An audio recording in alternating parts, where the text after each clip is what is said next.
Let's welcome one of the most storied franchises in baseball, the St. Louis Cardinals, in a historic first series between the teams. The Cards currently one of the hottest teams going. They've got a roster filled with stars. They're a half game out in the NL Central. They're one of the best road teams in baseball. The Rangers in the same rarefied air. They've won 7 of 9. Also one half game out of first, and they're one of the league's best home teams. The stage is set. A riveting interleague showdown. The Rangers and the Cardinals on Fox Sports Net.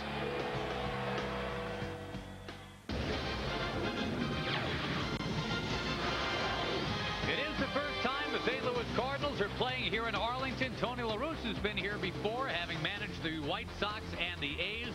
But for a while now, he's been in charge of the Cardinals. Here they are. There's the logo. They are here. And we're glad you could join us here tonight at Ameriquest Field in Arlington. Along with Tom Grieve, I'm Josh Lewin. Always exciting to see a new team. And the St. Louis Cardinals provide a very good opponent.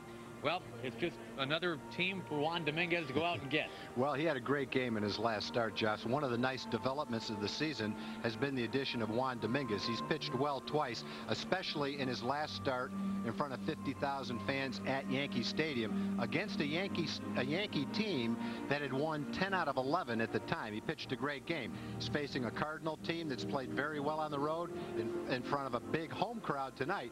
Hopefully, he'll have the same kind of stuff tonight as he did against the Yankees. Shutting down sluggers like A-Rod and Gary Sheffield, and of course there are sluggers in that St. Louis lineup, most notably Mr. Albert Pujols and Scott Rowland. They will be out there both in the lineup tonight for Mr. La Russa. It's the Cardinals and the Rangers coming up next on Fox Sports Net. Plate Buck Showalter and Tony La Russa are exchanging lineup cards on a picture-perfect night at Ameriquest Field in Arlington. Tony La Russa and Buck Showalter, two very good friends, I think compete in very similar ways, Tom. They're both guys that are very proud to be in baseball, and both guys that have certainly had success at the big league level. I think they're two managers that are very detail-oriented. They never want to have anything happen in a game that they weren't totally prepared for, and I think in that regard they are a lot alike. The Rangers, for the first time, are viewing these St. Louis Cardinal uniforms here in Arlington. And when you think St. Louis Cardinals, I guess you think team speed. If you're a fan of the Cardinals at all over the last, I'll say 30 or 40 years. Lou Brock, about 40 years ago, became a St. Louis Cardinal. And well, the lefty still has a decent arm. Still threw a strike. Lou Looks Brock, great. He was at the Dr. Pepper luncheon today in Fort Worth. DeMarlo Hale was there as well. A couple guys out of Southern University hanging out together. And Lou Brock, 40 years ago this week, Tom, was that fabled trade. Some think it's the most lopsided in baseball history. With Lou Brock coming over from the Cubs of all teams to these St. Louis Cardinals. Let's get you familiar with who these guys are. The Southwest Airlines starting lineup. Former Arizona Diamondback and Pittsburgh Pirate Tony Womack at the top.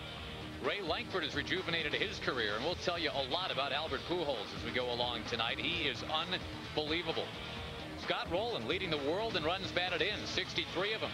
Jim Edmonds, you might remember from the American League with the Angels. Edgar Renteria and the well-traveled Reggie Sanders after that.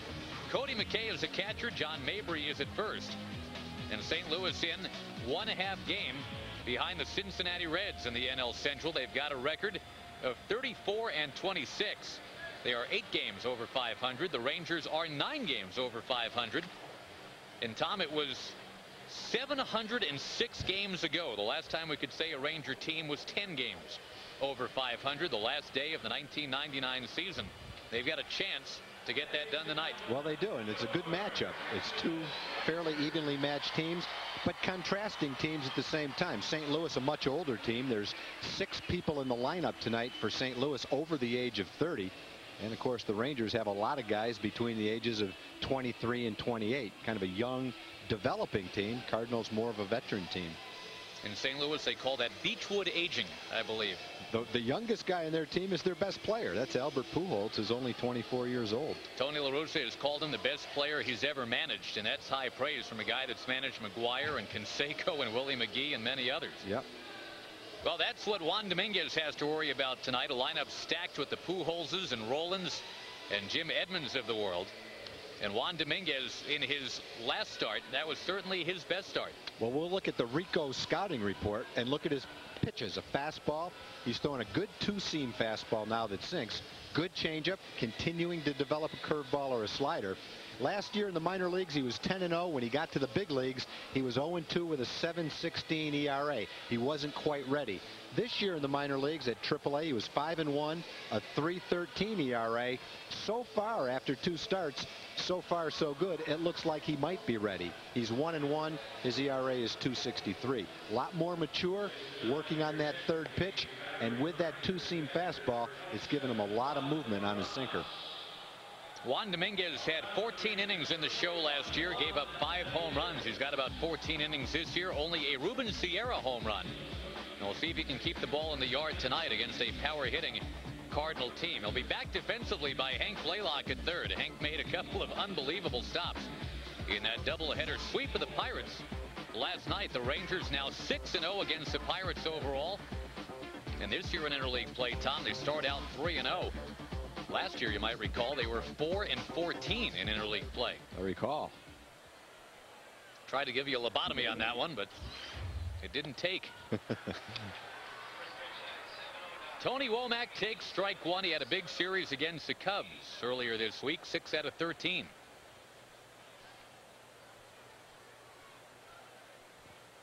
Not a bad idea to keep these guys off the bases. It's not exactly Vince Coleman and Willie McGee and Whitey ball under Whitey Herzog, but the 0-4 Cardinals are stealing more bases than any other major league team.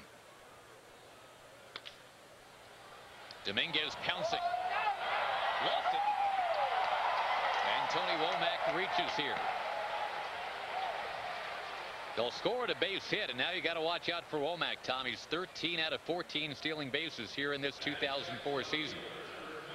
Well, pitchers are just like fielders. Some guys have great agility. That's a ball that he probably should have been able to play. He made it look like it was a little bit more difficult play than it really was. But it's too bad for the first hitter to hit a ball like that and end up with a base hit. He's a right-hand pitcher, so he's falling off the mound slightly toward first base anyway. He got there easily. It looked like he might have misjudged the soft hop a little bit. Tried to scoop it over to Tex. Couldn't quite accomplish that.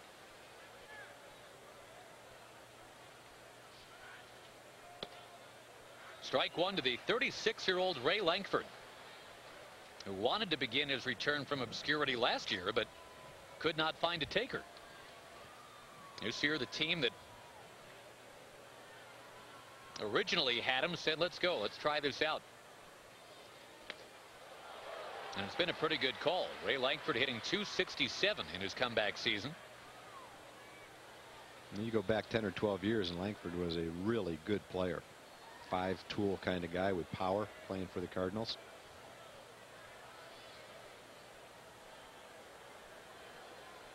Dominguez deals and gets him. Strike 3. Well, one thing you can say about Dominguez, and I think Oral Hershiser said it after his last start, this kid is not scared. At times last year, he may have been a little bit overmatched and a little bit immature. But there's the movement on that two-seam fastball. It looked a little inside, and then right at the end, it came back and caught the inside part.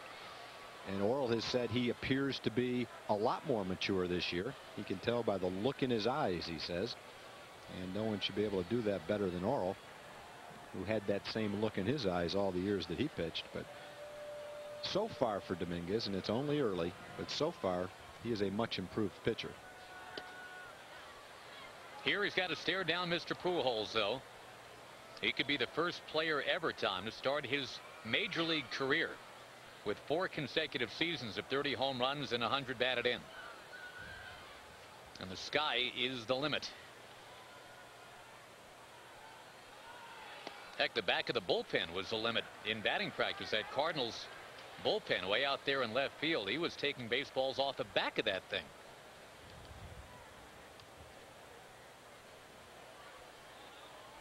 That's a long way, 475 feet. And that's where Canseco hit one in a ball game against Seattle back in 1994. And there's no law, I guess, Tom, that says power hitters have to strike out 100 times a year. Albert Pujols this year struck out once in his first 40 at bats. This is a home run hitter. And he's got Barry Bonds kind of numbers, twice as many walks as strikeouts.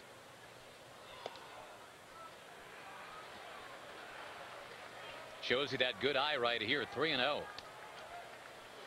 Yeah, there really isn't a more dangerous 1-2 punch than Pujols and Rolen right now. Yeah, 33 homers, 103 runs batted in between them. Pujols was hitting 275 about 2 weeks ago. And then he went on about a 5-day tear and went from 275 to 325, and then he hurt his hamstring. He's been out for a while. But because this is in our ballpark, he can DH. Might not have been ready to play in the field, but he's definitely ready to DH. Womack goes. There's a ground ball. Soriano stabs it. Whirls around, and he'll get Pujols. He knew he had plenty of time. You mentioned that hamstring problem, Tag. And a nice job. The Rangers were beaten a couple times in that doubleheader against the Pirates yesterday on the hit and run. But Soriano screeched on the brakes, got back to it. Yeah, he held his ground, excuse me, long enough to be in position to make that play, and a fielder has to know who's running. If you get up and rush that throw, then possibly you make a bad throw at a time when you've got plenty of time because of the hamstring injury that Pujols has. So Alfonso, well aware of that situation, did take his time. The hard part was catching the ball. Then he took his time and made a good throw. But he showed some athletic ability, which you would expect that from Soriano, being able to turn all the way around, stop his momentum, and catch that ball.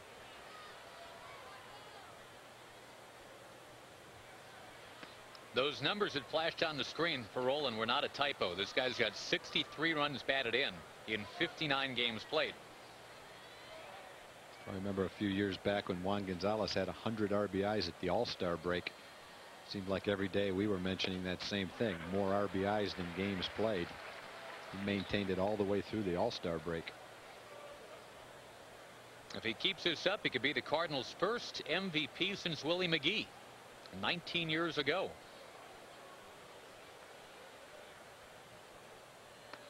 Well, he's combining this offense with Gold Glove defense, playing the game on both sides of the ball, so to speak. So he is definitely an MVP candidate at this stage of the year. By the end of the season, he'll probably be a candidate along with Albert Pujols as well. Little loop shot. Soriano chugging after it. That's going to be another RBI for Scott Rolen. Boy, that's a shame, those two base hits. And you can hear the Cardinal fans making some noise here in Arlington. Rolen just a little chip shot in a shallow right, but it's good for RBI number 64. Well, the key right here for Juan is not to be upset. Looked like he cued that ball right off the end of the bat the way it went out there. Just a little blooper. So combined with Womack's little dribbler for an infield hit, the ground ball moved him to second, and he scored on the blooper. But that counts as one run, same as a 500-foot home run. Jim Edmonds steps in there now.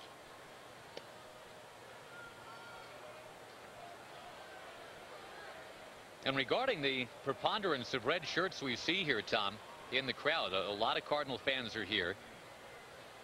And this certainly not a phenomenon that is held just to North Texas. All across Middle America, the Cardinals very popular. Of course, they used to be the closest big league team to North Texas years ago.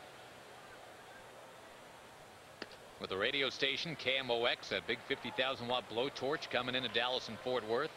I think a lot of fans from a couple generations ago grew up rooting for these Cardinals. Rangers had their Double-A team in Tulsa for many years, and that was the case there as well. Edmonds looking at that changeup for the first time, swung and missed at it, way out in front of it. Dominguez really had a good changeup and a good fastball against the Yankees.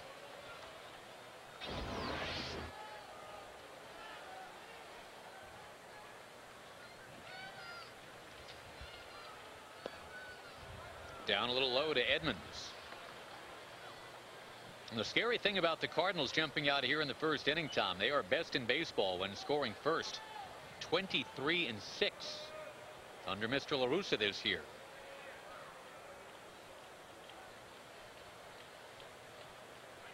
Rolen gets going.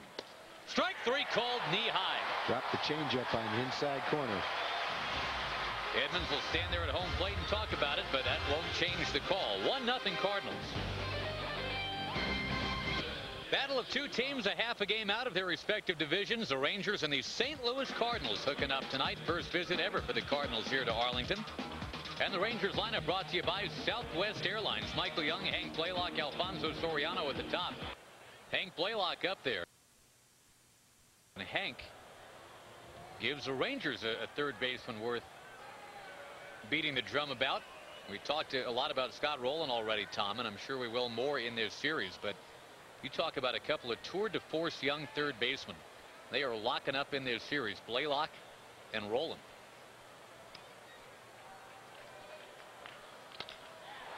Hank to left field. Ball taking off. All the way to the wall where it's hauled in. Young was at second base, and he's got to come back.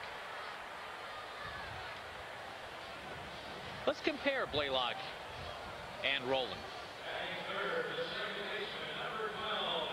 We're going to match them up for the game within the game.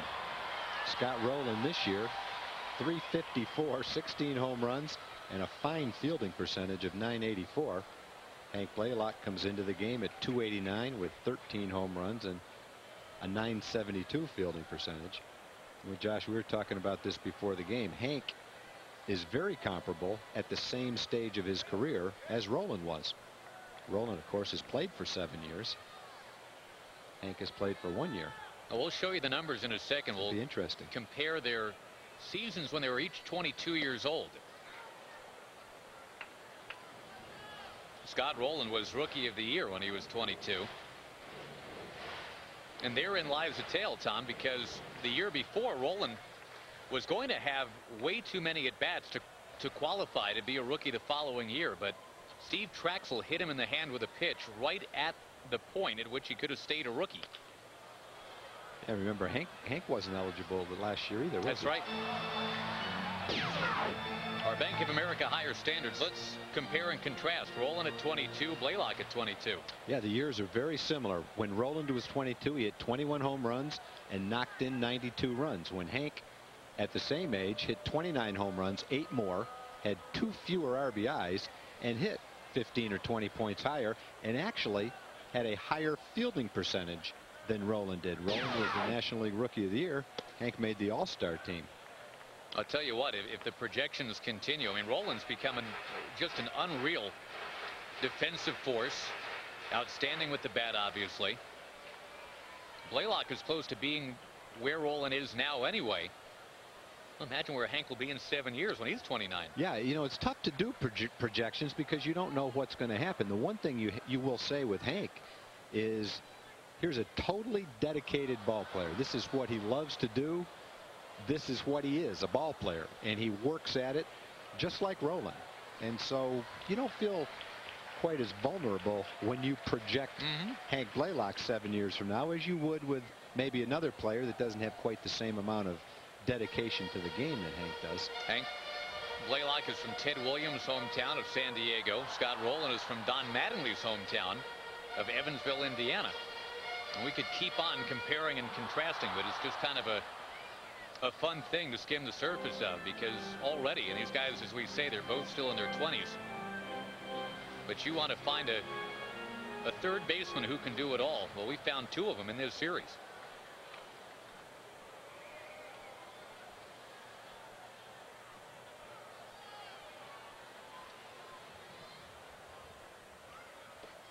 Now one down, 2 low to Soriano. I guess next inning we should break down Soriano and Tony Womack for you.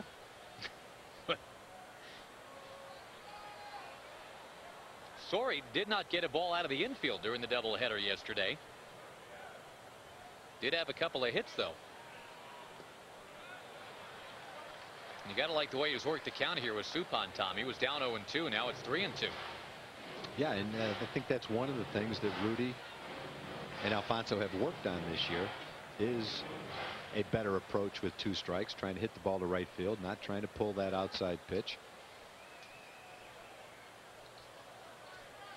But sometimes it's difficult to change old habits. but he's working on it and making progress. Mike Young drawing the throw. He's got 6 stolen bases this year. It's kind of funny, though, reading off that stat at the luncheon today honoring Lou Brock. Well, Lou would have 6 in a week. Young goes. Another dribbler in the infield for Soriano. He has made that a true art form the last 2 days. One good dribbler deserves another. Tony Womack had one for the Cardinals, and Soriano has one for the Rangers. 2 infield hits just like this yesterday for Soriano. Breaks out with another one right now. And that was an outside pitch that he did try to pull. He's trying to work on not doing that. But when you hit it like that, you'll take it.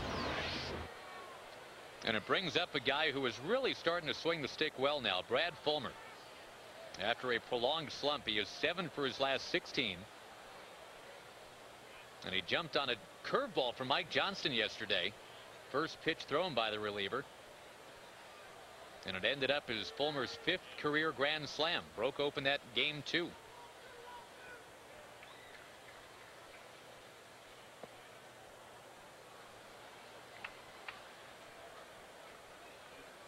This year, Tom, the Rangers are the one thing offensively that has been a disappointment, the lack of production from the 4 and 5 spots in the order. But yesterday, just in game 2 alone, Teixeira had a 3-run homer. Fulmer had a grand slam. That's 7 runs batted in. Yeah, hopefully that's the start of things to come. No reason why it can't be. Herbert Perry was productive from the 5 spot in game 1.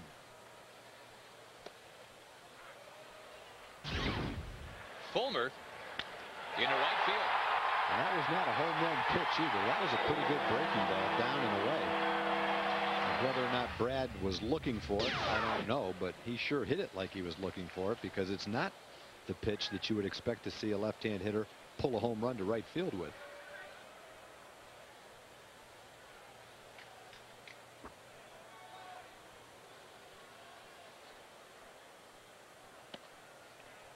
Well, Suppan laboring a bit here in the first inning.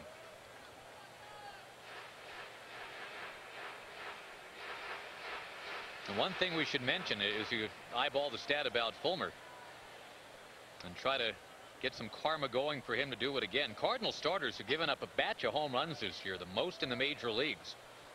Total of 57 already. Hot shot. Womack's got it. Settles himself and gets 1. And now they turn 2. So the Cardinals out of the inning with a 4-6-3 DP. The Rangers threatening, but they did not score.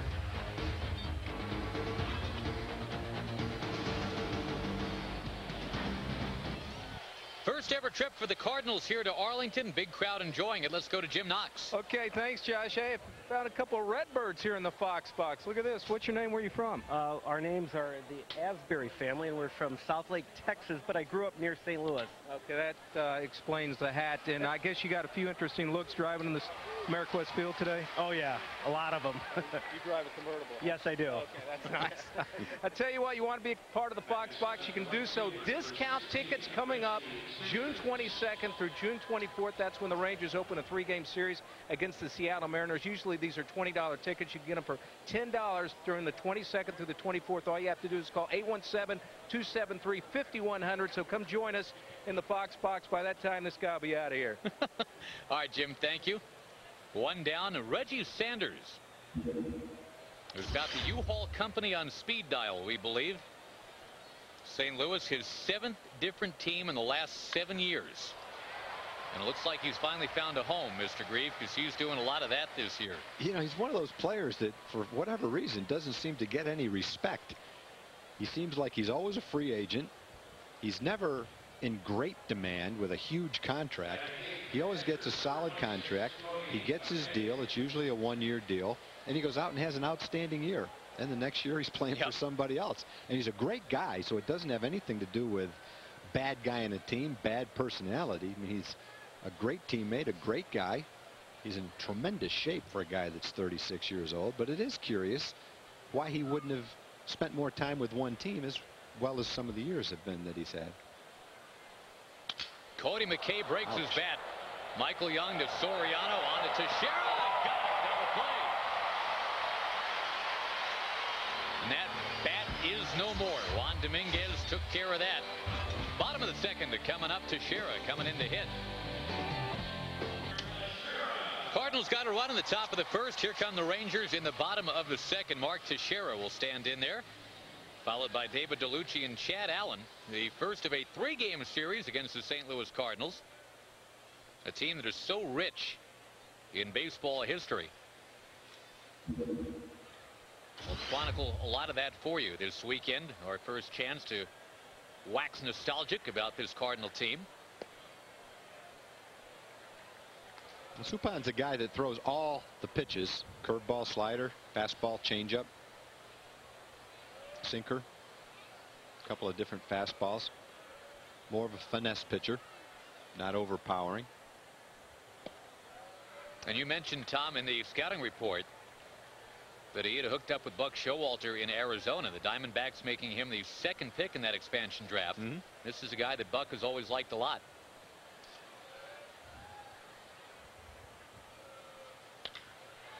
High fly ball, and it was Langford trying to find it out there. He now runs after it and takes it. He didn't see it off the bat. He knew it was coming in his direction, and he stuck with it and made the catch. David DeLucci coming up. And David DeLucci, having been in the National League, he's a fan of interleague play. We talked to him about the challenge of playing now AL versus NL. So everybody pretty much throws the same pitches in the major league. So as far as that's concerned, tell me if it's a righty or a lefty, how hard he throws, and pat on the back, and I'm out there. So I think we do a lot of scouting and we do a lot of studying on different teams and players, but sometimes that's too much. I take the easiest route, and that's go out there and see ball, hit ball.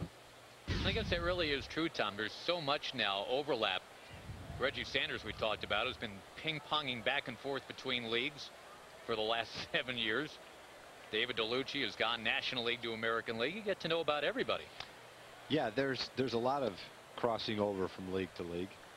That's why, you know, I hear people say the National League is a fastball league. All the pitchers throw fastballs, and I watch a lot of games on the baseball package, and I just don't see it.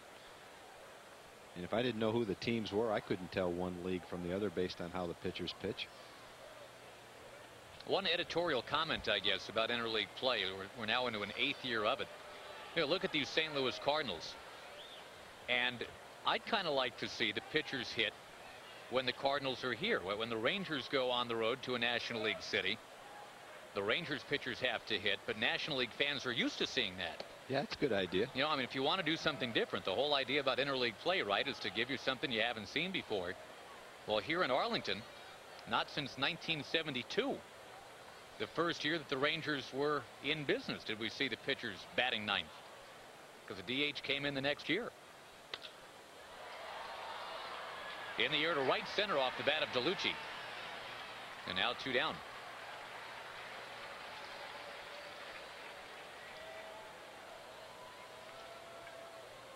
With the DH in play at this ballpark, as you talked about, Tom, with Pujols ailing, he's got a chance to DH and actually play. Yeah, I think generally the American League has the advantage in the American League Park because you have a guy, generally you have a guy specifically designated to be your DH. And in most cases, when the National League team comes into an American League city, it's one of the utility players who doubles up as the DH that day. Just happened to work to the Cardinals' advantage this time around because Pujols is nursing an injury, and DHing for him is great. The other thing National League teams do is they'll be able to rest a player. When the Mets used to come into an American League town, Piazza would DH and get some time off from catching. It works the other way when, for example, the Seattle Mariners go to play in the National League. They have a little 6-game road trip. That's 6 games without Edgar Martinez. Yeah, and I think it works against the American League teams in that regard when they go to National League City. The Rangers pitchers will swing the stick in Cincinnati and in Miami next week.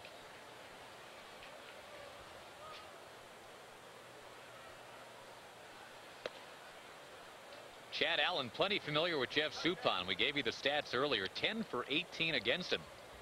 Chad, remember, used to be a Minnesota Twin. Suppan used to be a KC Royal. Those teams played against each other a lot.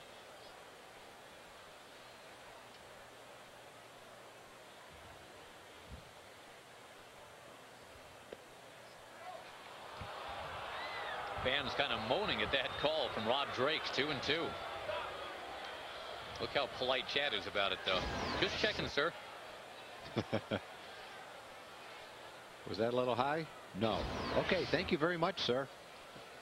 That's probably what Chad's very polite like that. Very polite guy. He also has a temper, though. I think I've said that before.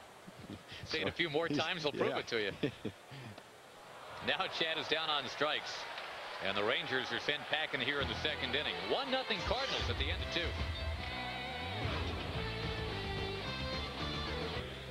Juan Dominguez trailing 1-0. He did get a double play ball, though, to help him out of things in the top of the second.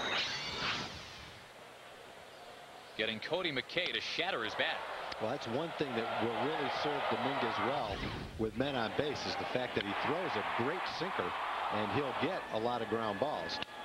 He's benefited from some nice defense in the starts that he's had. Soriano with a great play. Eric Young in left field with a nice play. Key for Dominguez has been that hard sinker that he throws, and he tends to get some ground balls when he needs them. Facing John Mabry here. And he falls all the way behind the number 9 hitter. 3-0 the count. The Cardinals got that first inning run on a bloop. Well, and what some people don't always remember about Lou Brock, I think. I mean, everybody knows about your speed, Lou, but Lou Brock was a guy that had 3,000 hits. A lot of them went for home runs. You hit, I believe, in your rookie year, you found center field bleachers at the Polo Grounds. I did. I was about 485 feet away, so by the time I really got You're all not that big, Lou. I know. I wasn't supposed to be that big, but I got it that particular day. And when I say I got every bit of the ball on the sweet spot. Wow. Hot shot. Young's got this one. Can they turn it? You betcha. Once again, Dominguez gets that double play. You got to give credit to the pitcher. He's getting the balls that he needs to get to help himself get out of the inning. That ball was hit pretty good by Langford, but Michael stayed with it, caught it on the tough hop, and they missed a double play on the ball before it, but he gets a double play this time. Nice job by Michael Young, and a nice job by Soriano coming across the bag. Makes him feel good.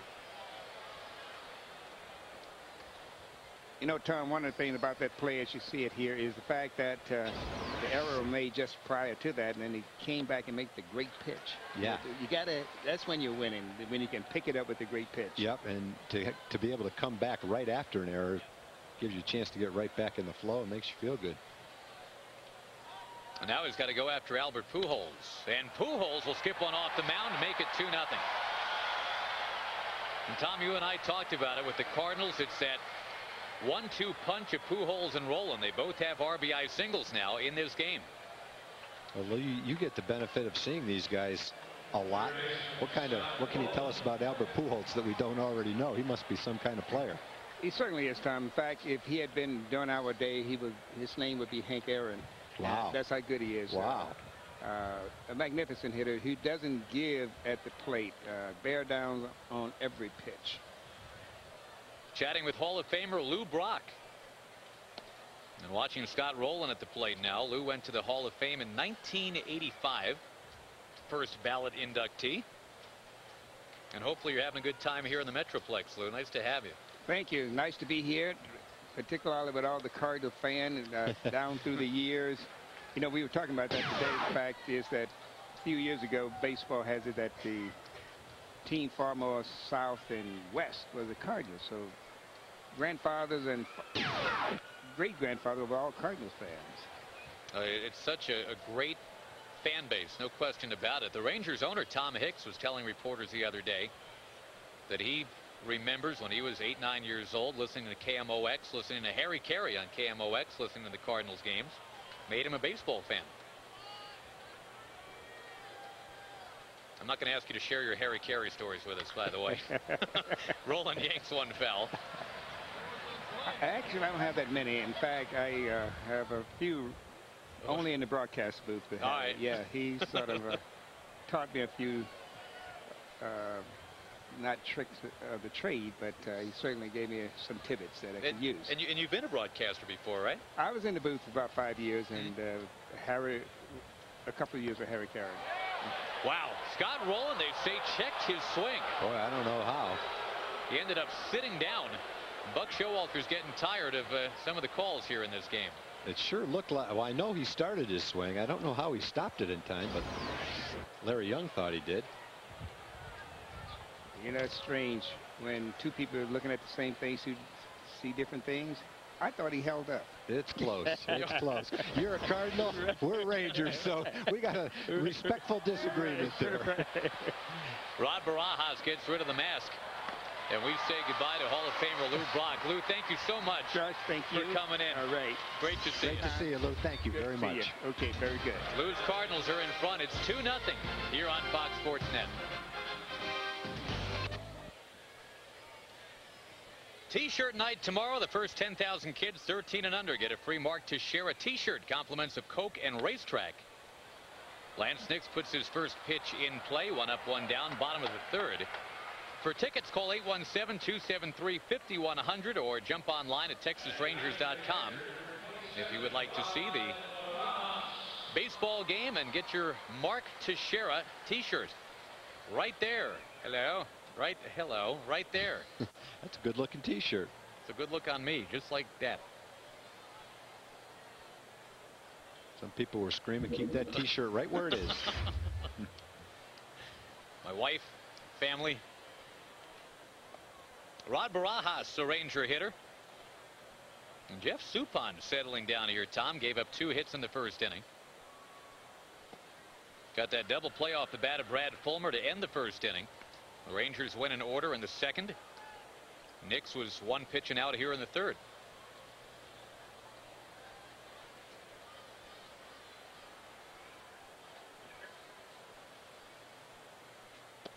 Suppan won 13 games last year, 10 for Pittsburgh, 3 for Boston.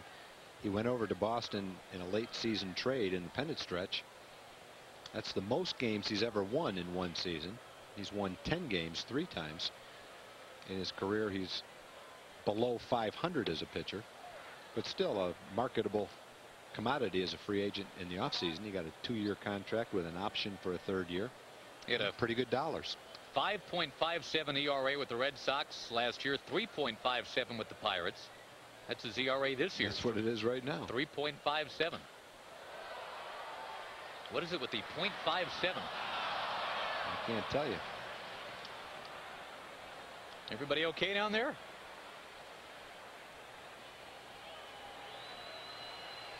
Might be a little wet.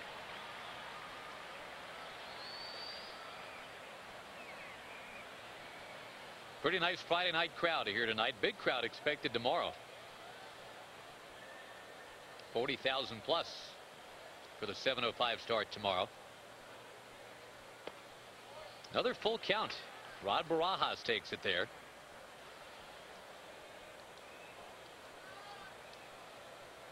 And Tom, you mentioned it. You got to love the even-Steven nature of this matchup between the Rangers and the Cardinals. One team 8 game over 500, the other 9 games over 500.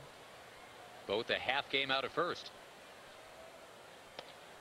Changing up and Barajas out of there.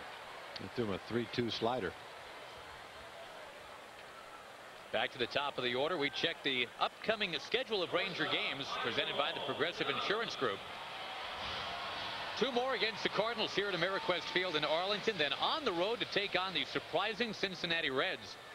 We've talked about the Redlegs as being the mirror image of the Rangers this year, Tom, the National League surprise. Yeah, they had a little bit of a tough time in Oakland, but they're leading the Indians tonight 3-1. Ken Griffey Jr. closing in on 500 home runs. He's at 498. And if he fails to get that done at Jacobs Field, the Rangers just might be involved in that in Cincinnati. We talked about Suppan with a good assortment of breaking pitches, sliders and curveballs, and the ability to throw them for strikes at any time in the count. That's how a pitcher can compensate for a below average fastball, with the ability to use an assortment of pitches anytime he wants to. And that comes in handy when you're behind in the count, 2-0, 3-1, 3-2, when a hitter tends to look for a fastball.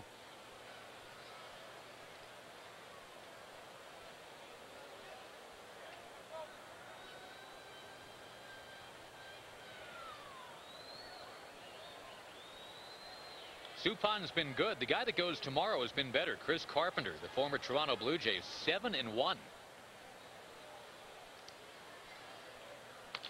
Young tags it. There he goes again. He is 2 for 2 after reaching base a half a dozen times yesterday in the doubleheader. He jumped on a high changeup. Michael hits a lot of balls to right field, but the first time up he got a fastball down and in, and he pulled it, which is what you should do with that pitch. And this is a high changeup. He's a little bit out in front of it, and he rips it past Renteria into left field for a second hit.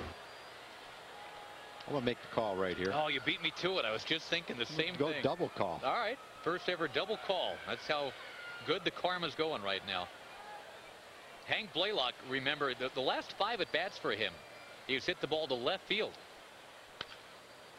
And you didn't think there was going to be 6 in a row with that. Hank, as we've seen, loves to just jerk that ball down the right field line. But it almost seemed, Tom, like he made a conscious decision in Game 2 yesterday after Game 1 didn't go real well. He just started taking what the pitchers were giving him, and he was just blasting balls into left field. Yeah, he went 0 for 4 with 3 strikeouts and then hit into a double play in his first at bat of the second game. And it did look like he said to himself, I'm going to wait on the ball and hit the other way, and he got 4 straight hits. Almost had a home run the first time up today. Sent Langford all the way to the wall in left field. Would have been his second home run to left.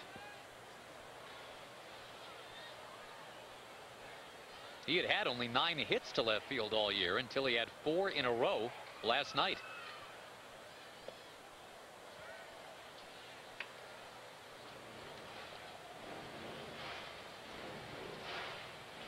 As we mentioned, Suppan is prone to give up the home run ball, and Blaylock does hit a few. He's got 13. That's in the top 5 of the American League.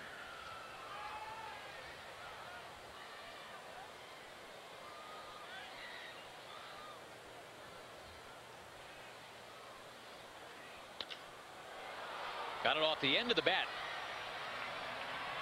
Edmonds will make the call and the catch, and the Rangers strand Michael Young here in the 3rd inning. We will play the 4th at Ameriquest Field with the Cardinals up by 2.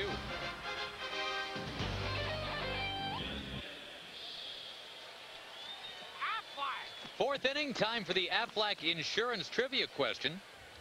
Among active big league managers, 3 were first hired at 35 or younger. Can you name them? You got 2 very well-respected managers in the dugouts here, Buck Showalter and Tony La Russa, renewing a friendship. And a common friend to both was in attendance tonight.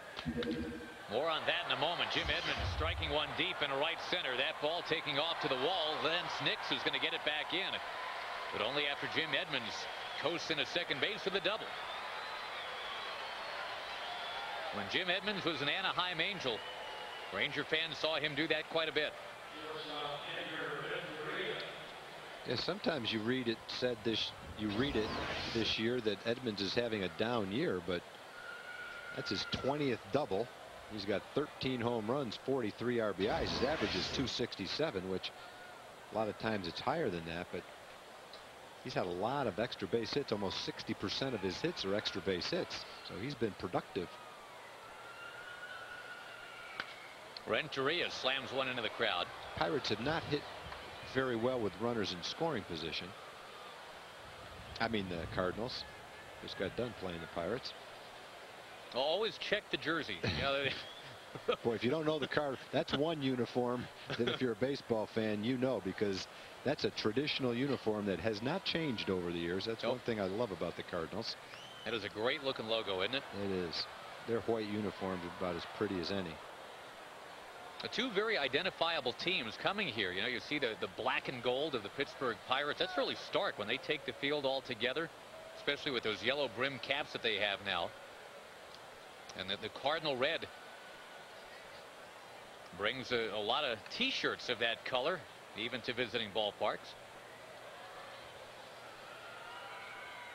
Of course, the Rangers have been around only since 1972. The Cardinals, with so much tradition. That ball whacked into left center by Edgar Renteria. It's going to chase home a run. Renteria stops with a single. The Cardinals now make it 3-0. And a very underrated player, Edgar Renteria, with his 27th RBI. I think many scouts feel Renteria is the best shortstop in the National League. Very good defensively, a steady hitter, solid hitter.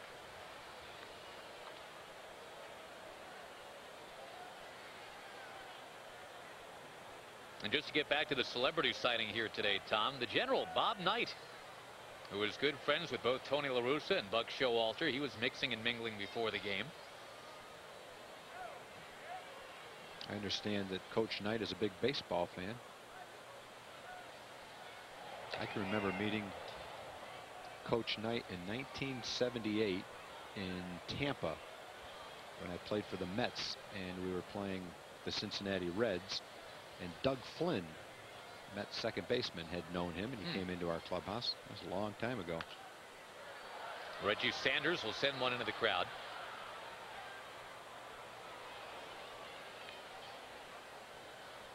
Well, two very cerebral managers in Buck Showalter and Tony La Russa. I think that tends to draw, I mean, not just the Bob Knights of the world, but remember George Will wrote up in that book Men at Work, kind of wrote up Tony La Russa for sainthood in that book. Very impressed with the maneuverings.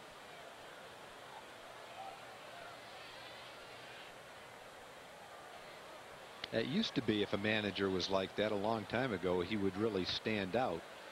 But I think more and more organizations are catching up in the statistical categories. Everybody has very bright people in the front office. They employ sabermetrics. They study the statistics. They study the trends, their players' performances against other teams. Sanders zapping one into left field, and the Cardinals just keep on hitting. Renteria coming around to third. He's being waved. Michael Young up with it, and after a double clutch will not have a play on Renteria. 4-0 Cardinals. Now, Renteria slowed down at third base, but then was waved on by Jose Oquendo, the third base coach, and Michael got the ball, didn't anticipate a play, and then turned and threw. So kind of the pause at third by the base runner right here, and Michael kind of double clutching evened it out, and he's able to score. Renteria. Michael's got a great arm for a relay throw. Oral Hershiser is going to run out to the mound, Tom, and have a word with Juan Dominguez. He'll use Rod Barajas, who is bilingual, I'm sure, to interpret here if the need arises. Juan has a very limited English vocabulary.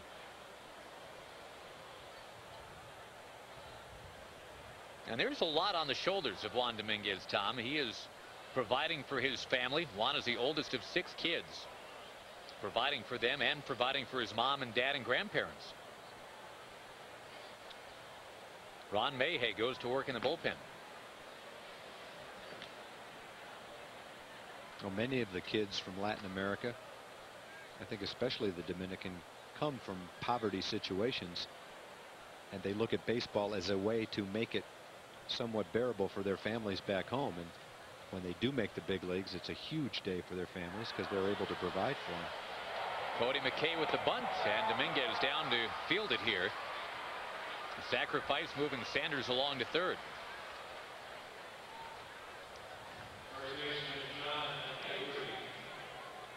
I guess the Cardinals' most famous pitcher from the Dominican Republic probably would have had to have been Joaquin Andujar. Was a very demonstrative player out there on the mound.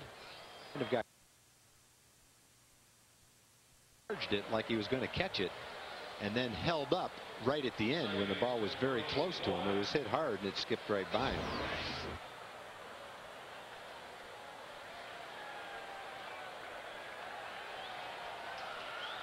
I believe that's going to be a triple all the way. If it is, it's just the 5th of John Mabry's career. No, they'll go single 2-base error. And with that, it becomes 5-0 Cardinals, and Juan Dominguez, who had it all going so well at Yankee Stadium. What a cruel game this can be, huh? Turns around on him tonight, and he's done. We'll be back in just a moment. As well as it went for Juan Dominguez at Yankee Stadium this past weekend, it has not gone nearly as well tonight. He departs with a 5-0 score up there on the scoreboard. Ron Mayhay now checks in. There's a runner at third, still just 1 out. be the 18th game for Ron. Ron will come in, probably have a chance to throw a few innings in this game. There are times when Ron comes in later in the ball game and pitches for a shorter duration, but tonight in this kind of a game, he's got a chance to throw some innings. He's been kind of the lost man in that bullpen, Tom. He has not been out there since June the 1st. So plenty rested, facing Tony Womack, and he deals a strike.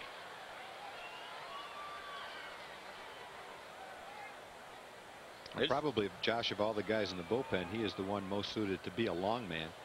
All the righties, Brocail, Francisco, Almanzar, Cordero, more kind of late inning guys, shorter durations. Brian Schaus, a situational guy himself. And so Mayhay is probably the one in the bullpen most suited to give you as many as 3 or 4 innings. Fought off foul by Womack, 1-2. Well, some uncharacteristic things happening in this game, Tom. The Rangers committing 2 errors, and they haven't hit yet. The Rangers, remember, scored 19 runs yesterday in that doubleheader. Little pop-up near the left field line. Everybody running. Here's DeLucci. And he's got it. 2 out in the 4th inning. A good job by Mayhay. Comes in, gets the left-hand hitter to pop up. 1 out and a man on third, trying to strand that runner.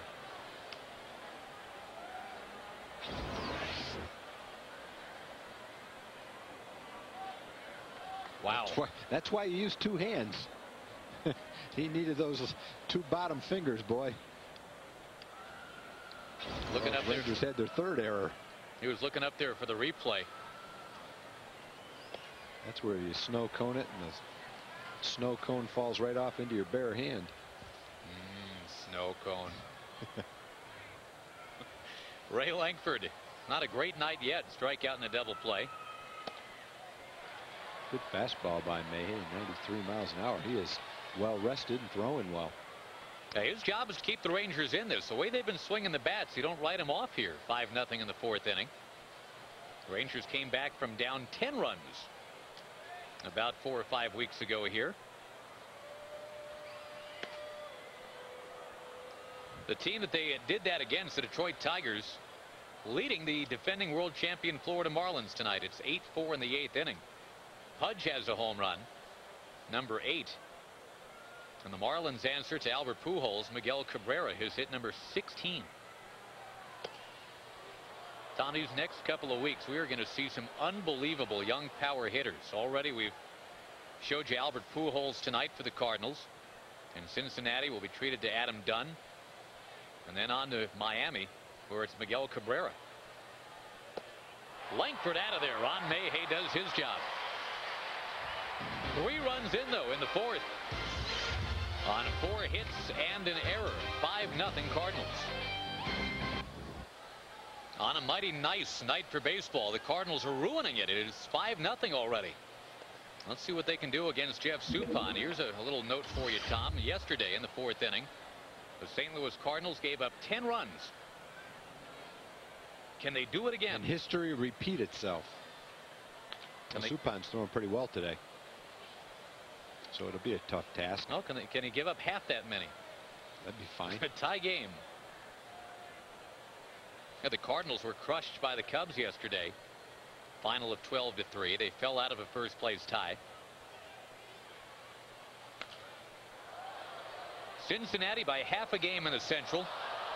Cardinals next, then the Astros. You got 3 teams within, 1 in the loss column of each other, Tom. The Reds, the Cardinals, and the Astros. Same thing in the AL West. The Rangers, the A's, and the Angels all within 1 of each other in that loss column. We got some good races going on. Minnesota and Chicago within a half game of each other in the AL Central. NL West, you've got the Dodgers and the Padres tied for first, and the Giants 2.5 back.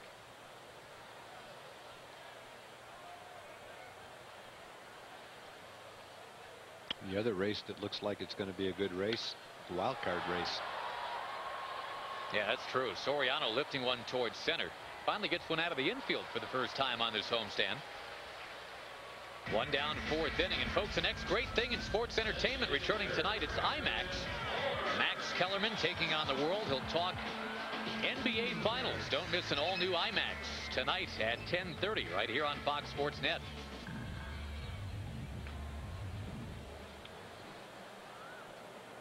I know it's way early to start yakking about the wild card as a whole, but boy, I mean, look at this. You got the Rangers, the Angels, the White Sox, the Red Sox all mushed together in the AL. You know what that could add up to? A lot of trade deadline deals. That's true. Teams jockeying for position. There's the wild card there race. You go. Jack in the Box presents it. This is the earliest the wild card race has appeared on our screen at this stage of the season. We were ready for it, boy. How about the Tigers just being on the radar at all?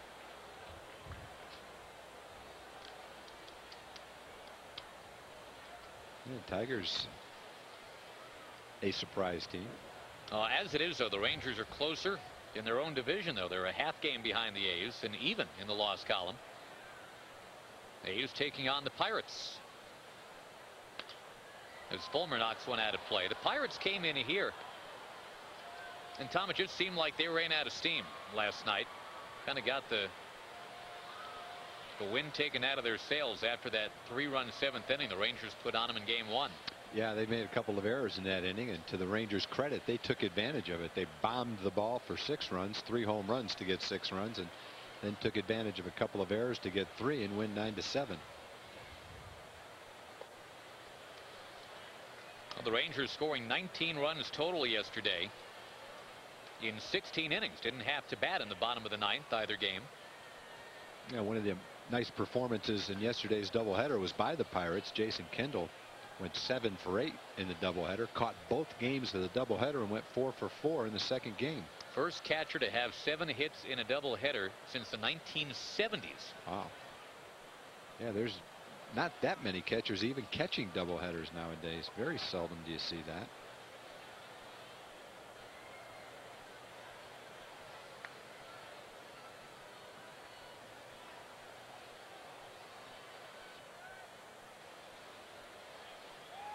Suppan brings a 2-2, and Fulmer launching to center field. Ball taking off to the hill. Gone for Fulmer. Well, that's a start. And great to see Brad Fulmer starting to uncoil now. The grand slam yesterday. Had a couple of home runs on the recently completed road trip, and now this solo shot up on Green Hill tonight. And you look at his first at bat, he hit a shot right at Womack at second base, who picked it and turned a double play. So he has smoked the ball both times up in this game, and it looks like he is starting to swing the bat very well. The Rangers are hitting a lot of balls in the air against Jeff Suppan. If they can just center a couple, get him on the sweet spot like Fulmer just did, maybe they crawl back in this game. Well, Edmonds barely even turned around on this ball. He turned around to watch it. He didn't turn around to chase it. That just shot out of here in a hurry. Mark Teixeira had one of those yesterday. We talked to Tex before the game about the measurement of it. 425 is the word we got. And Tex is so polite. I mean, it's not like he's going to jump up and down and scream about it. A home run is a home run. But with kind of a wry smile, he suggested that might have been longer than 425. He might be right. Yeah, I mean, he hit it past the bleachers down into that corridor down the right field line. Not a place baseballs get to very often in Ameriquest Field.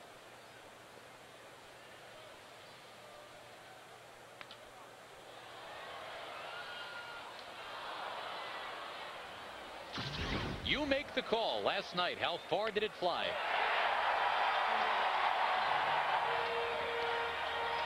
Flew far enough to where we couldn't see it land, that's for sure.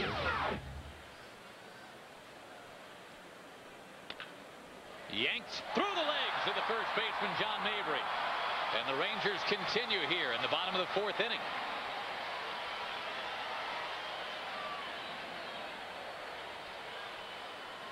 Mark Teixeira, who's had to handle a bunch of shots like that at first base himself this year, trying to get the body in front. Mabry did not do that. Nice opportunity here with one out to take advantage of the air. Looked like Mabry came up on the ball and it stayed down a little bit lower than he anticipated it would. Mabry raced around from first to third on an error by the guy now stepping in at the plate for the Rangers, David DeLucci. Part of that 3-run top of the 4th inning.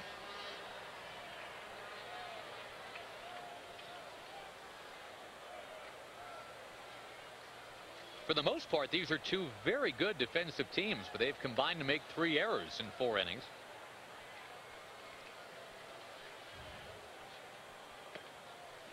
These are 2 of the top 3 teams in baseball in turning double plays. The Rangers have turned 2 tonight, and the Cardinals have turned 1.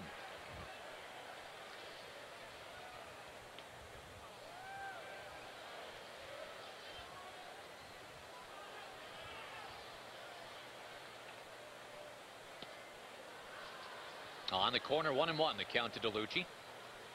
Just lost some lights. Yeah, what happened there? Up behind us, it looked like. DeLucci looked up.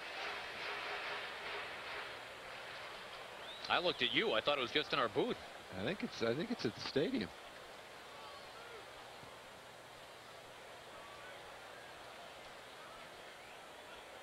That's strange. Umpires haven't noticed it yet. Or if they have, they haven't said anything about it. Larry Young is a crew chief over there at first. Usually you'll see the whole bank go dark. Yeah, he's looking up there. Yeah. This is just a case of every other row, it looks like. There's probably still enough light to play. Uh-huh.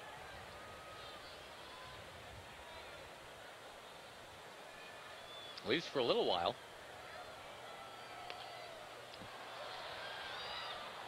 DeLucci fouls it up. Wow. Nice one-hand catch up there, too. Bare hand grab with something in his right hand.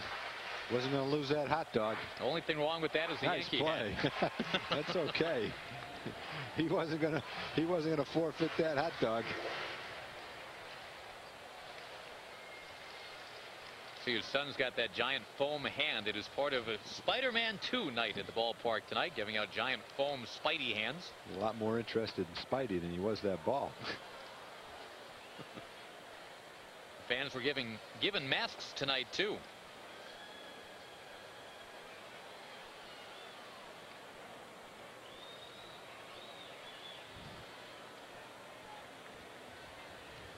Two balls, 2 strikes to count to DeLucci. The Rangers have worked Suppan to 64 pitches here in the 4th inning total.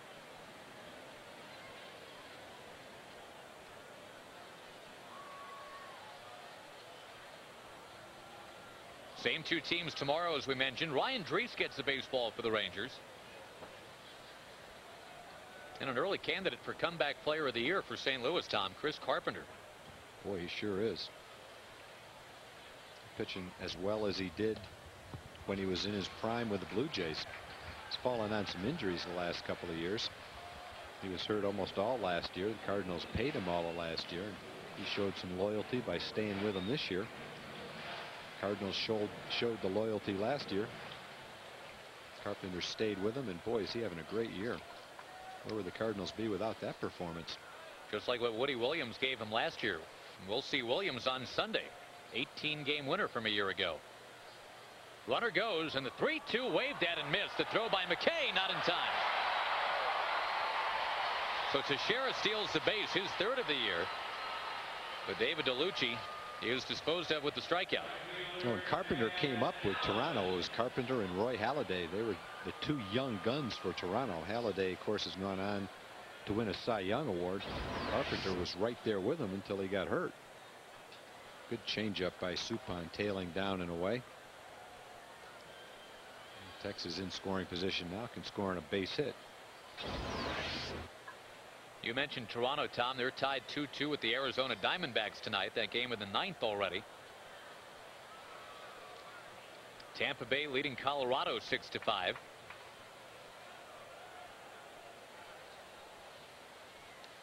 Right here, 5-1 Cardinals. And so it will stay. Chad Allen back to the mound. The Rangers get the 1 run on the home run by Brad Fulmer. Gave the fans something to shout about here. We go to the 5th inning. First of a 3-game series.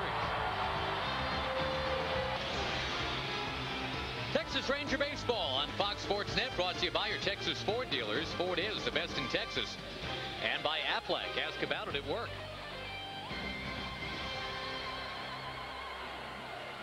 Already 5-1 Cardinals. Their first ever visit here to Arlington. Had a 3-run top of the 4th to chase young Juan Dominguez. Game right now. The defense has been inconsistent over the last week or week and a half. And at the plate, things aren't going as well as they were a couple weeks ago. A lot of times this would be a base hit, but I think with Pujols running and that left hamstring bothering him, it probably should go as an error, because I think he had time to get Pujols at first base. That's a second error on Soriano in the last 3 innings. You know, and you can go into a slump defensively just like you do offensively, and many times it has to do with concentration. But Soriano had a stretch of about 40 games where he was absolutely terrific defensively at second base. Yeah, he had a stretch of 232 chances in a row at one point without an error, but now in his last 3 touches in this game, he's made 2 errors. Remember earlier in the season he missed a backhand play in Oakland and really worked on that, and then has made that same backhand play a number of times since then. And he just tried to get rid of that ball a little bit too quickly, it looked like, because I think for him and his athletic ability and the fact that Pujols was running, would have been a fairly easy play for him. 3-0 the count. And there's the walk to Scott Rowland. So those 2 dangerous hombres, Pujols and Rowland, both on to start the 5th. And as you check the Ford leaderboard, here's what Scott Rowland is doing among big league third basemen. Those 64 runs batted in. That is 15 more than any other third baseman right now. Vinny Castilla next on the list.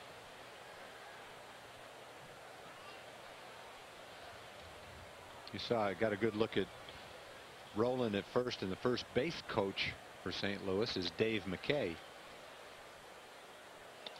It's the dad of Cody McKay. Yep, got a father-son combo. How much fun is that? Especially when Cody McKay gets to first base. Cody McKay had a 4-for-4 game in Houston a couple of weeks ago. 4 singles. That's pretty awesome. 4 times. How you doing, Pop? Mayhay shaves the corner. 0-2 to Edmonds, who once again is not a big fan of the call. With Paul O'Neill retired now, we still have Jim Edmonds to watch up there at home plate. He will let you know how he feels about a called strike.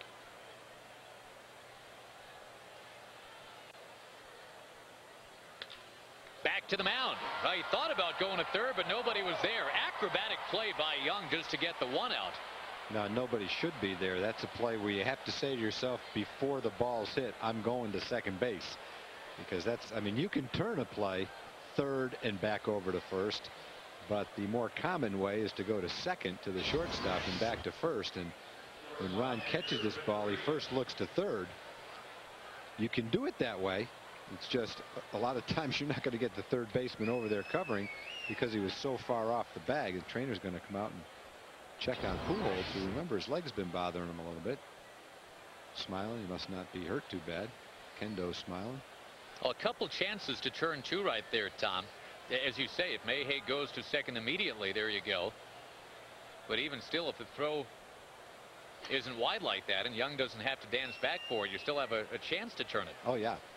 I think the fact that he faked or paused and looked at third threw him off a little bit, too, and caused the throw to be high and away. But I think you're right, Josh. If he makes a good throw to second base, then Michael Young comes across the bag and turns it at first. So it's certainly not an error, but on a night when the defense both ways has been sloppy. Yeah, I think that's a mental error and a physical error.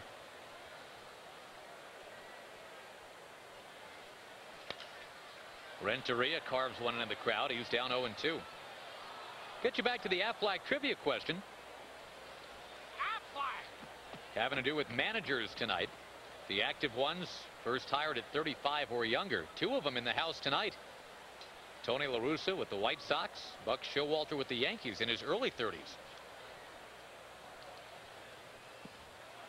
Did he go? No. Now, Buck was 31, turning 32 when he was asked to become Yankee manager. Well, I mean, think about that. All the responsibility that goes with being the manager of that team. Going to be the youngest manager in baseball as he was at that time.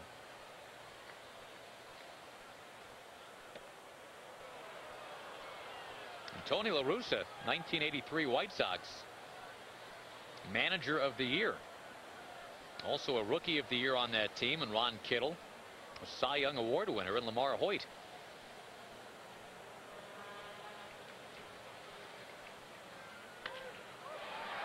The Cardinals played another. Edgar Renteria with his second RBI hit of the night.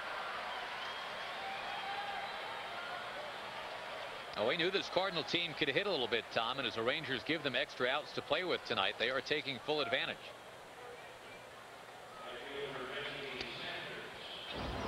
Ron, it looked like Ron makes a pretty good pitch here. He gets the ball in on Renteria, jammed him, but he's able to fight it off and muscle it into right field to get that RBI.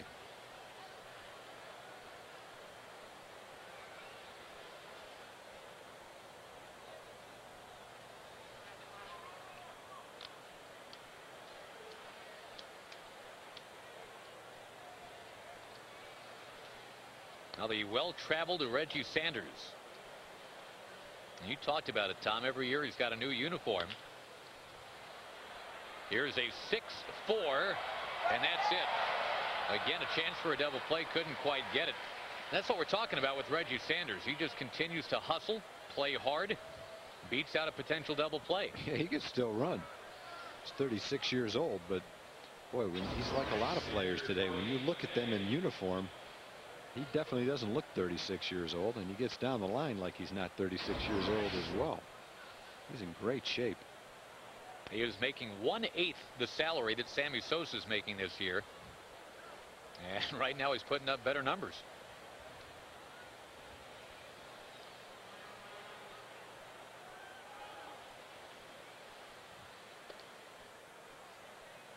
Here's a chance for that Cody McKay, Dave McKay reunion you were talking about, Tom, and Ron Mayhay is trying to spoil it. You don't want to see Cody McKay reach first base here.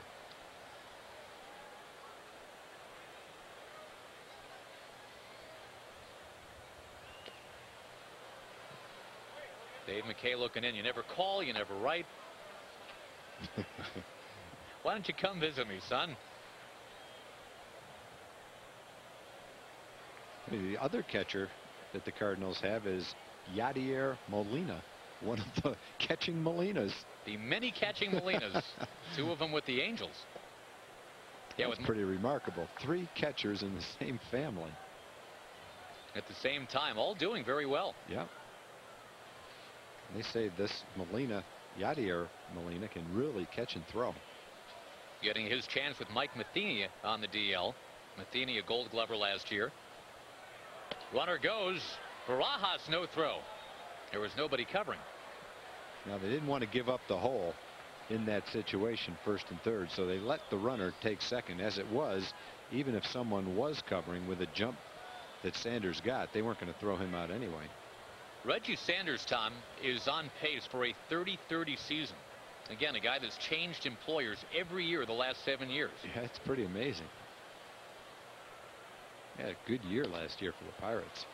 In fact, the last several years have been good years. 25 to 30 home runs each year, 85 to 90 RBIs. And this, the moving around thing has allowed him to have this kind of Forrest Gump-like presence at a lot of great events. 2001 World Series, he was on the Diamondbacks. That's ball 4 high to McKay, and he'll go down and say hello to Dad.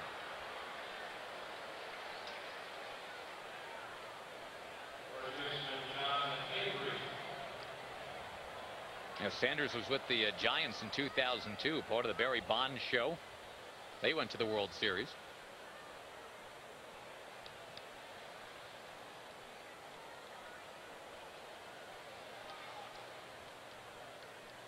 Who will it be? Who is the phoned Ranger? Mark Connor, the bullpen coach. They're calling for Mark Connor. He can't believe it. He's saying, "You sure?" Me, skipper? Really? Haven't done this in years. Mabry down in the count 0-1. It looks like somebody's starting to stir down there.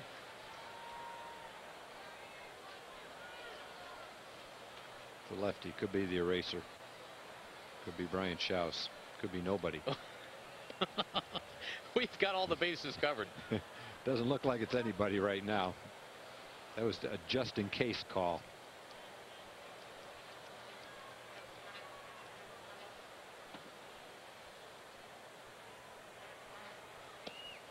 Just off the plate. John Mabry's been on base twice in this game. He's never hit well here. 2 for 25 lifetime at Ameriquest Field in Arlington, coming in tonight.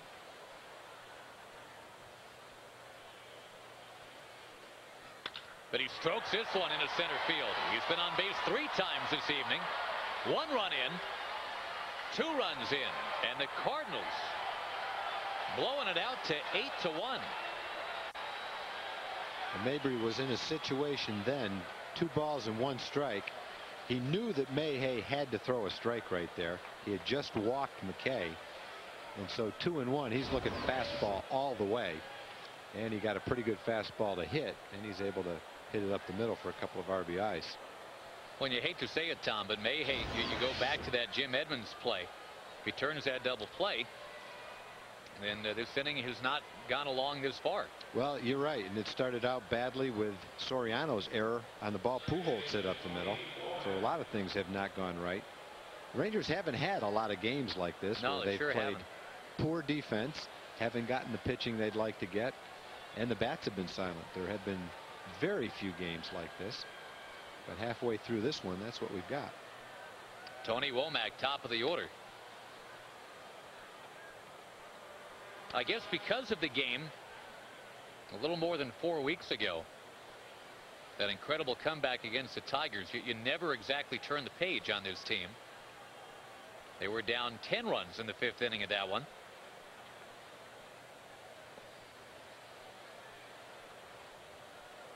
But if it doesn't work out tonight, if there is no comeback in the offing, at least you've got 2 more chances against the Cardinals in this series. And you can also look back on how well that Pirate series went. They swept the Buccos 3-0.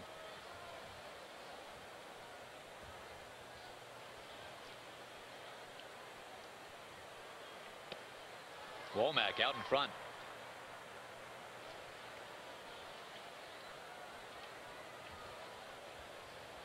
Ten hits already for St. Louis. They chased Juan Dominguez in the 4th. Juan's final line, 3 1/3 innings, 8 hits, 5 runs, 4 earned. Mayhay finally out of the inning, striking out Womack, but 8 Cardinals came up. 3 of them scored, and halfway through this game, first game the Cardinals have ever played here, it is all St. Louis. Rangers and Cardinals again tomorrow and Sunday. Don't forget Sunday afternoon, the first 10,000 kids 13 and under get a free ticket to Hurricane Harbor. Call for tickets 817-273-5100. We are underway in the bottom of the 5th inning. The Rangers and the Cardinals, first time they've ever met in regular season play in St. Louis, with 3 in the 4th and 3 in the 5th, leading 8-1. Jeff Suppan is not making this easy tonight, Tom. No, we talked about Suppan being kind of a finesse pitcher. He's a pitcher that has a wide assortment of pitches, a fastball, good slider, good curveball, and a changeup. And he uses them all about an equal amount, it seems. He can go to any pitch at any time. There's his fastball. Good movement on his fastball, tailing away from Lance. And a couple of times in the game behind in the count, he's gone with a breaking ball, which has fooled the hitter. But he came into the game at 5-5 with a good ERA at 3.57. He had 11 starts, and only once or twice has he given up as many as 4 runs. Never given up more than 4 runs in a start.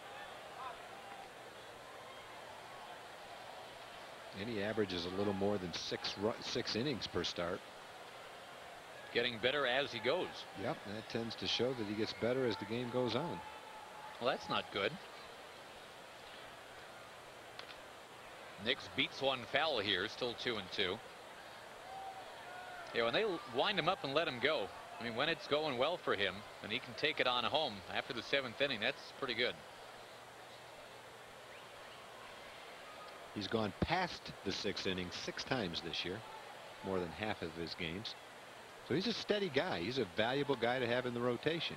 He may not be a guy when you sign him that you look to be a top of the rotation guy, but in a 162 game season, your 5 starters, if they stay healthy the whole year, are going to have somewhere between 30 and 34 starts apiece. So when it's all over and done, there's not a whole lot of difference between your number 1 and number 5 starter. They're all going to play the same amount. Lance Nix drives it deep right field. Gonna go. 8-2.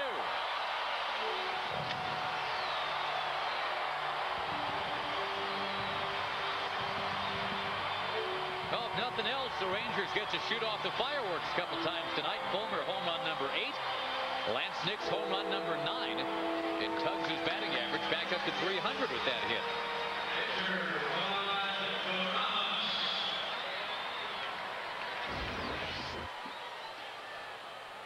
That was a pitch that was supposed to be down and away.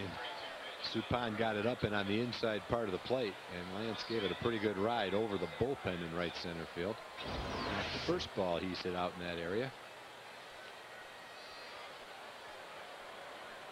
You know, your number 1 starter tends to match up against a number 1 starter or a top of the rotation guy frequently. So it's nice to have a guy that can match up against Roger Clemens or Pedro or Randy Johnson or someone like that. But when it's all over and done, Suppan is going to have probably 32 starts. So whether you call him a number 1 or a number 4 starter doesn't make a whole lot of difference when it's all over and done. What he's been able to do the last 5 years is give you at least 200 innings and a solid performance. Rangers have dinged him for a couple of home runs. They've now got 80 home runs this year. That's how many the Cardinals have too. Grounded over there to Renteria. Rob Barajas the first out of the inning.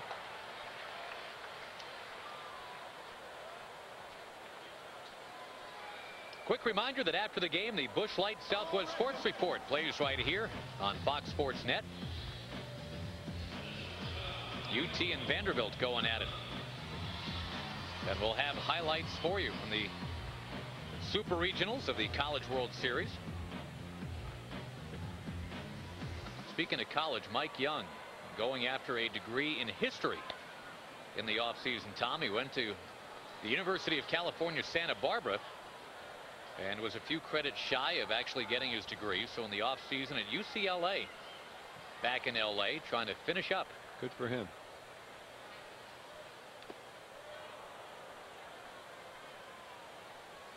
So many positive things to talk about with this guy, you know.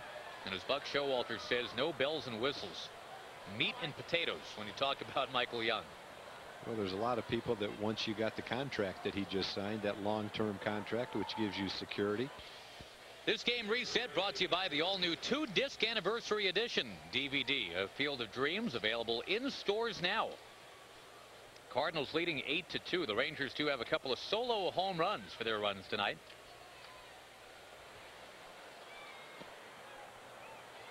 And the Cardinals, same kind of attack the Pirates pieced together yesterday, Tom. Not doing it on home runs, but on singles and doubles. Well, that's their attack today. They're perfectly capable of hitting a lot of doubles and home runs. Today they've used the single, and they've got 10 hits and 8 runs in the ball game. Rangers have made 3 errors, and have had a couple of other plays that really should have been made that didn't go as errors. Well, after Langford, you've got Pujols 17 home runs, Rollins 16, Edmonds 13. That's a pretty good 3, 4, 5 in your order right there for 1/3 into the season. I'll say.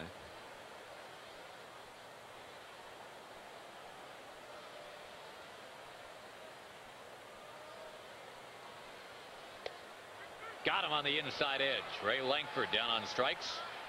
3 strikeouts, and he's hit into a double play in this one. He's the only Cardinal not enjoying this tonight. And Tom, as Albert Pujols comes up, I mean, you think about what the Rangers have to do over the next week or week and a half. They get Pujols tonight, 17 homers, and Rollins 16. We mentioned the Reds are next on the schedule. Adam Dunn, 18 home runs. And Ken Griffey Jr. closing in on 500 for his career. He's got 17 this year. And the Marlins are hitting a ton of home runs. Not only Miguel Cabrera, but Hesop Choi is hitting them out. Yeah, that's not mentioning Sean Casey, who's leading the National League in hitting. May not be the same home run threat, but he's a line drive extra base threat, that's for sure.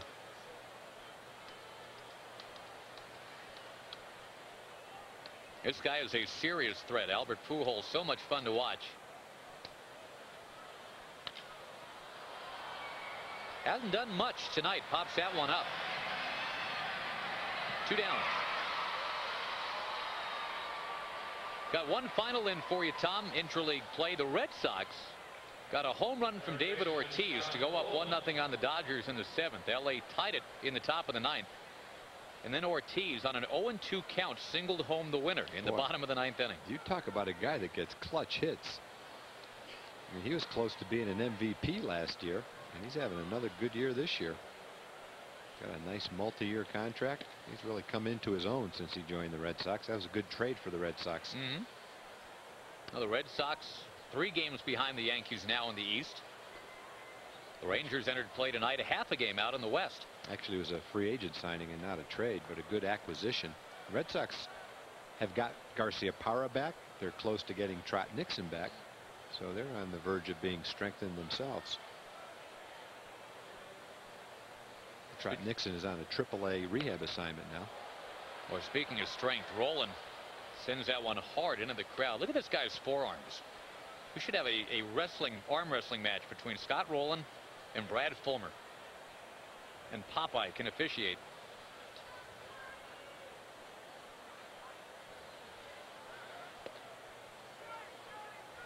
Three and 1 the count. Mark McGwire doesn't play for these Cardinals anymore, but just going on forearms, at least they can run Rowland out there.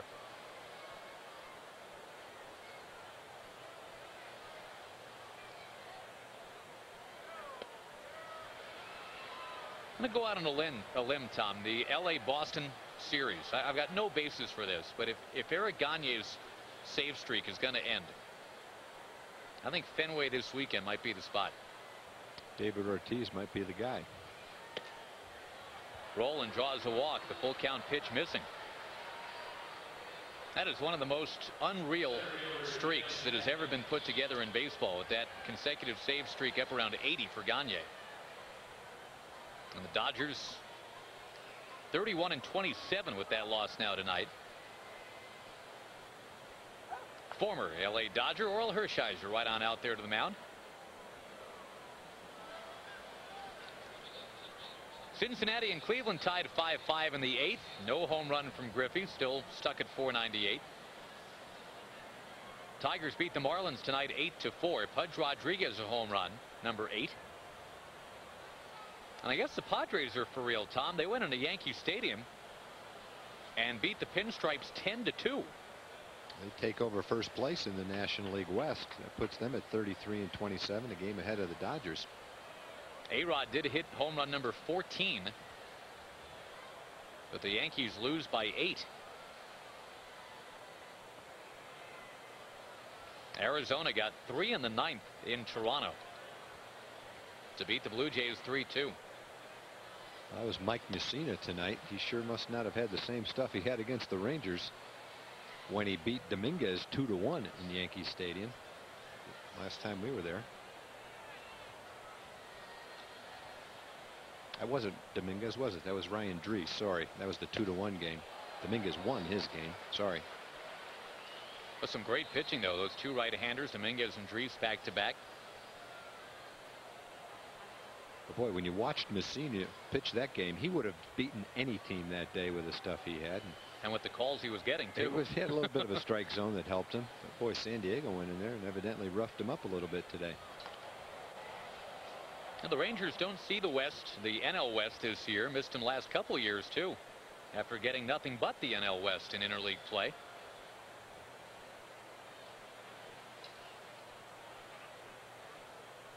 I miss going to Arizona. They had some great burritos in the concession stand there. All about the food, isn't it? It's kind of all about the comfort of the broadcast booth, right, and the food that they serve. I'd love to see the new Petco Park in San Diego. That's supposed to be fantastic. I guarantee you they'll have fish tacos there. Oh, I love those things. It's becoming a weakness. We get those in Anaheim, though, so that's not that bad. Like they're on a conveyor belt, we get them in Anaheim. Edmonds skies one into foul ground. Here comes Blaylock. And he's got it. Good to see the Cardinals turned away with a 0. They had 3 in the 4th. They had 3 in the 5th. Nothing doing here in the 6th. And the Rangers coming up when we come back. Time for the Sunday Slam inning, brought to you by Sonic. The jackpot worth $200 tonight, plus tickets to a Ranger game and dinner for 2 at Sonic. Good luck to Ann Katare from Wiley, Texas. If a Ranger hits a grand slam during this inning, and you've got $25,000 coming to you. You can register at any North Texas Sonic restaurant. Rangers need some home run hitting, trailing 8-2. I think it's time for Soriano to get going here, Tag. Had that infield single in the 1st. Hit the ball well in the 4th, but the ball died out there on the warning track.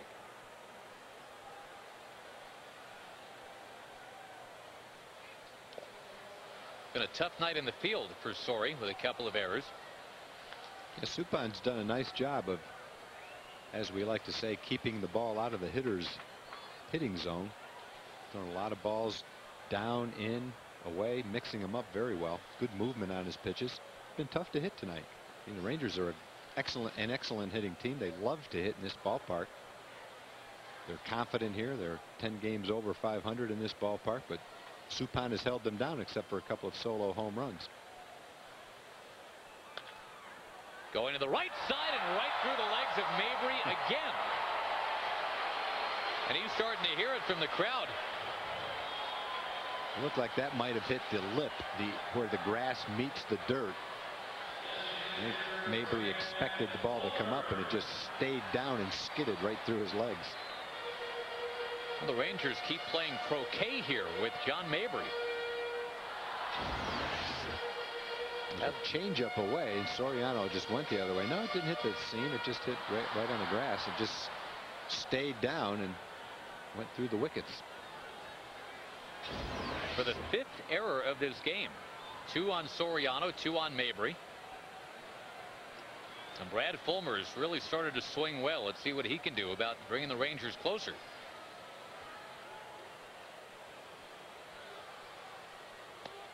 Brad with home runs in 2 of his last 4 at bats, I guess, now, going back to yesterday.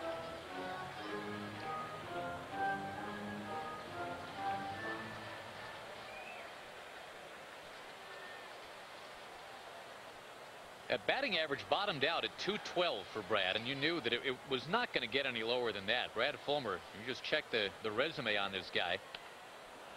Little cue shot, hugs the line, and it gets by Rollins. Too hot to handle. That ball had so much spin on it, it couldn't go foul. It was spinning towards shortstop. The ball was rolling, and as it got to rolling, it was all good for the Rangers. Watch this ball. It starts off on the line, and here it comes back towards shortstop because of the incredible amount of spin it had on it. Hit it right off the end of the bat. Still spinning. Look at that. Boy, this is some kind of rally the Rangers have going right here. Hey, any way you can get it right now. 2 on, nobody out. Sometimes it'll take a weird bounce or roll to get you going. Mark Teixeira has been clobbering home runs. He's hit 4 of them in the last 6 games. If he hits one here, you got a ball game all of a sudden. 8-2 right now.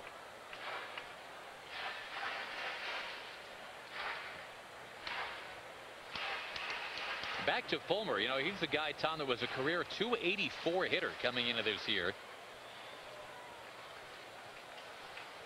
Well, after all the balls that he's hit hard that have been caught, he's due for some of those kind of hits. Oh, Teixeira, big cut. Ball on a strike to count.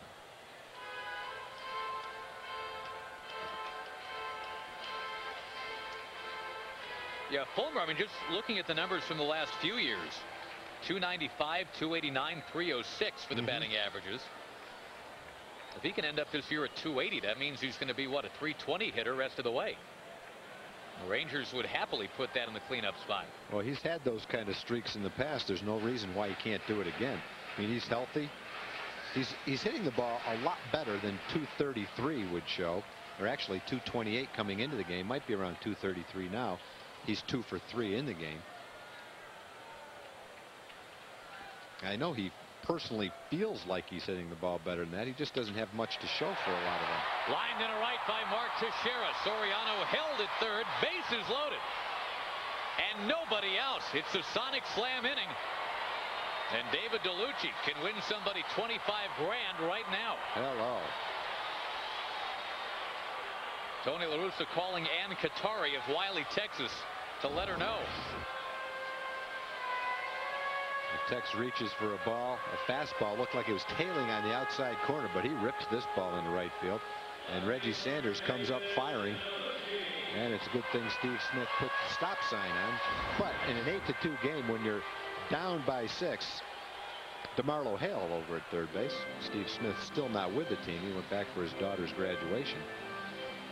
But in an 8-2 game with nobody out, you just can't take that kind of a chance. You have to leave it up to the hitters coming up. And right now, Tom, I think you can say, too, you cannot leave this opportunity alone. I mean, No. You're down 8-2. You got a chance to literally get right back in it here. Yep, you need to take advantage of it with nobody out. You've gotten an error and an infield hit to get the rally started. And now you have to put some hits together. It has happened before. The Rangers came from down 10 the second weekend of May.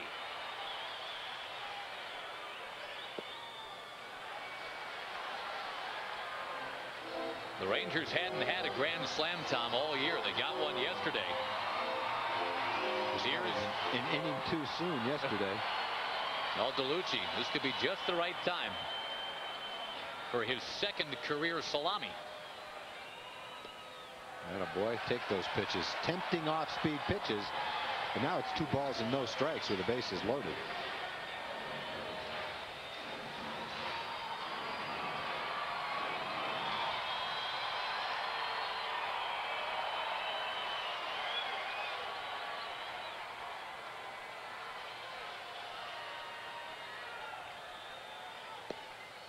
Caught the corner, 2-1.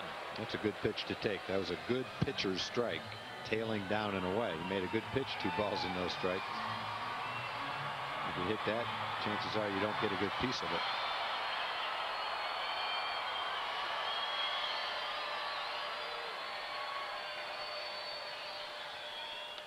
Little check swing. Womack's play is to first base. The run is in. The runners advance. Chance to keep the inning going here. It's now 8-3. RBI ground out for David DeLucci. Now the Rangers might have the right guy up coming up now, Tom. Chad Allen. As you look at what DeLucci did. Well, DeLucci got a changeup that time and it fooled him. He will get an RBI. But that's an example of what Suppan does so well. Catches the hitter in a fastball count and throws something other than a fastball. Well, Chad Allen stepping in there now. 10 of 18 lifetime against Suppan coming in tonight.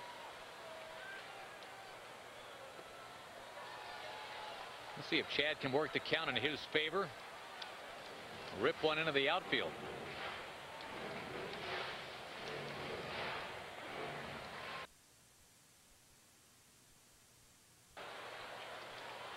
Kind of like, hey, that's what they're paying me to do. Kind of the Hank Flaylock look. Yep. That's one thing about a lot of these Ranger youngsters. They're not exactly outlandish out there on the field. And they have a good time off the field, but very businesslike on it. Yeah, they expect to do well. And they act like they've done it before. It's not the first time they ever did something good on the field. Again, Mabry backing up. He's getting a lot of chances at that one tonight. The Rangers settled for 2. They never did get that great big hit they were looking for, but they're back in it. Back to within 8-4. Rangers back to within 8-4. And folks, Kenny Rogers hosts the Kidfish Classic at Mark Holtz Lake right next to Ameriquest Field tomorrow starting at 9 a.m. Kidfish, an outreach program designed to educate and provide a hands-on fishing experience to kids of all ages. My daughter and I went out and did that last year. Did you? Had a great time. Didn't catch anything, but still had a great time. Saw everybody else catch something. So come on out. There were fish in. There were definitely Holtz's fish. Lake. Yep. Okay. Just not on our lines. Doug Brocail takes over on the mound. The Rangers have gone through Juan Dominguez and Ron Mayhay tonight. And here's Brocail, who looked very good coming off the DL yesterday. Solid inning against the Pirates. He sure did. He got back on the mound and threw the ball well. Threw the ball probably better last night than he was throwing it before his appendectomy.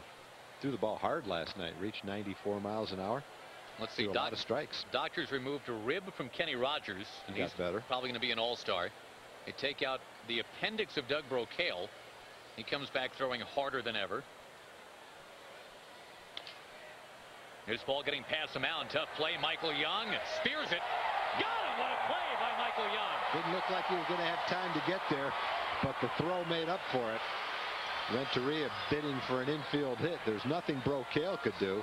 Michael had to go a long way to field that ball, and then with the underhand throw was able to get it.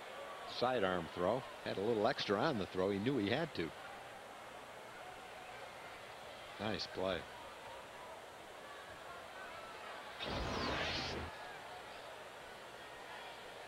We just need to figure out what organ to remove from what pitcher next as the Rangers steamroll towards the playoffs. Let's see. What could you take off? Take out a guy's spleen. Watch him win 22. Probably want to stay away from the eyes. Yeah, you would think so. The heart.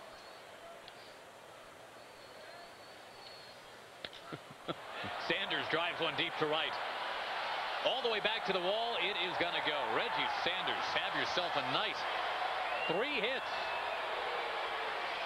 The guy that has changed uniforms every year the last 7 years. Nobody wants to keep him. And the Cardinals have locked him up to a 2-year deal, though. You can see why. Well, Reggie Sanders hit .320 in April. He hit .180 in May. He's having a pretty good night tonight. Yeah, when you say they don't keep him, in 3 years ago with Arizona, he hit 33 home runs and knocked in 90 runs in 440 at bats. With San Francisco, 23 home runs and 85 RBIs, and then last year with Pittsburgh, 31 home runs and 87 RBIs. So he hasn't gone back to the original team, but I can't imagine they wouldn't have wanted him back. The Cardinals sure wanted him. They went out and signed him to a good free agent contract. He's having a pretty nice night so far tonight. 11 homers, 11 steals for the year. And I would think, Tom, I mean, just every year, he's one of those guys where no matter which team he's with, they say, all right, listen, do we have a young guy in our organization that might hit 18 home runs instead of 28? We could pay him a lot less. Let's do that. McKay will drop one into right field. Just to stop by and see his dad again. And you know, the dirty little secret about Reggie Sanders regarding the Cardinals, Tom, is that the Cardinals did not look into signing Reggie Sanders first. They wanted former Ranger Carl Everett. They went after Sanders only after Carl said no thank you and went to Montreal. And what a break that's been, because Everett has been hurt most of the year. Sanders is putting up all-star numbers for St. Louis. Yeah, kind of a curious decision by Carl, unless it was financially motivated, in which case you can understand it. But to go to Montreal, a team that really had very little chance to win this year, and not to the Cardinals. Mabry hits it hard to Mark Teixeira. His only play will be to first. And Mabry, having seen balls drip through him a couple times tonight, watches Teixeira stay right behind that one, knock it down.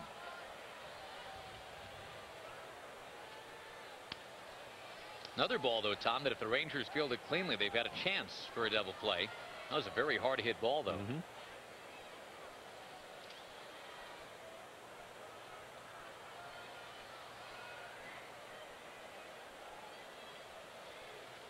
Top of the order, Tony Womack. One of the heroes of the Diamondbacks World Series title in 2001.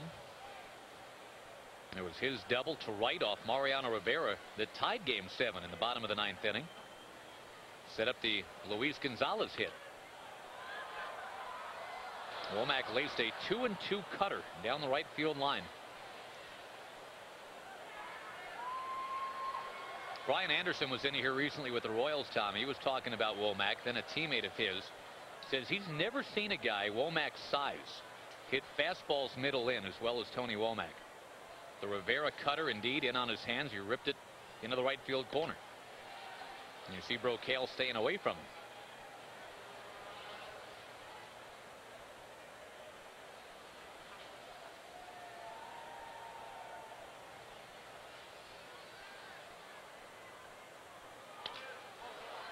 Looped into center field. Lance Nix coming on. Will not get it. And the Cardinals played another. Now they got the home run from Sanders. Now they get another one of those 2-out bloops that they've been getting all night. And the lead is right back to a half dozen, 10-4.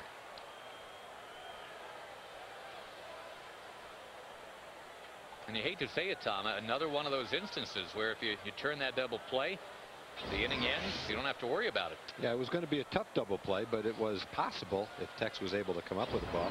He would have had a long throw to second and then the throw back to first, but it was a hard hit ball, so there was a possibility for it.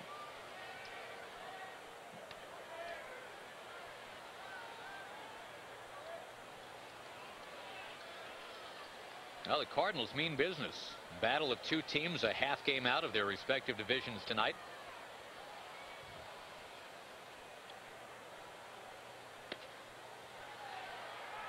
Ray Langford turns around to complain about that call. He says, "Why me?" and I'm sure the home plate umpire Rob Drake is going to say, you guys are up 10-4, but quit your belly aching. Langford's had a tough night. 3 strikeouts. Is hit into a double play. And we should mention, Tom, that the Cardinals have already had an outfielder suspended recently. Roger Cedeno flipped out in Chicago, and he has been suspended 4 games. They don't need Langford getting run right here. And they are still going at each other. Rob Drake and Ray Langford. Langford, the older of the two, by the way. The young umpire back there.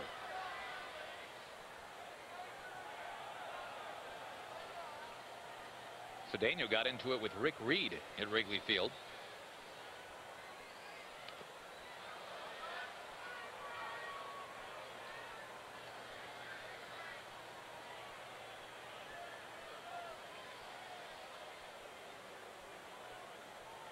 Same 2 teams tomorrow. Ryan Drees will be on the mound for the Rangers. 7:05 game.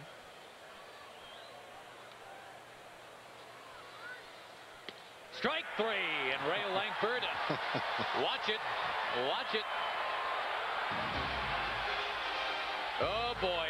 And bye-bye. To get us to the 7th inning stretch.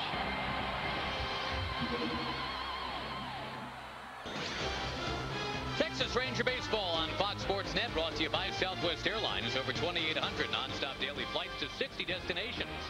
By Rico, how well do you print, copy, scan, fax? How well do you share? And by Chevy and your Texas Chevy dealers. Chevy, driving Texas.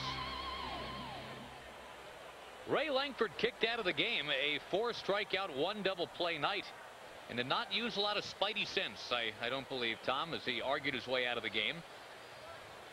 His team leading 10-4. They're already down an outfielder with Roger Cedeno suspended.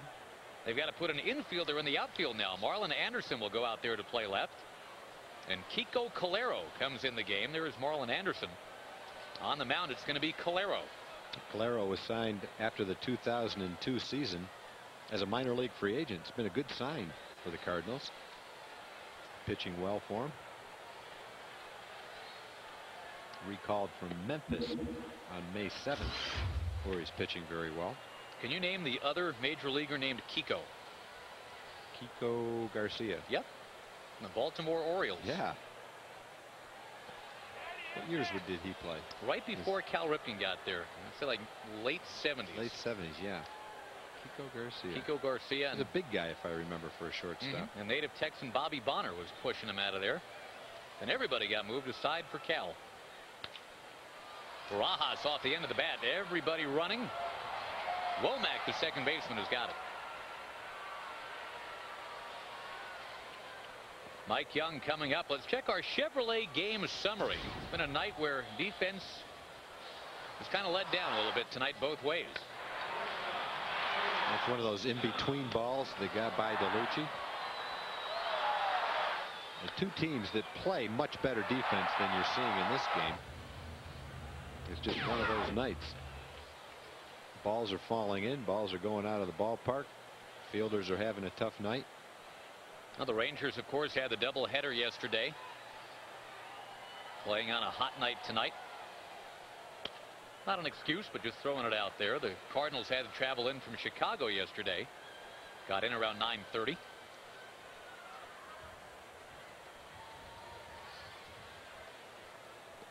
The Cubs, by the way, are at Anaheim tonight. That game is that underway or not? Should be underway. Greg Maddux against John Lackey in that one. Get you some finals as we go along here. We mentioned the Boston Red Sox beat the Dodgers 2-1. David Ortiz with the game winner.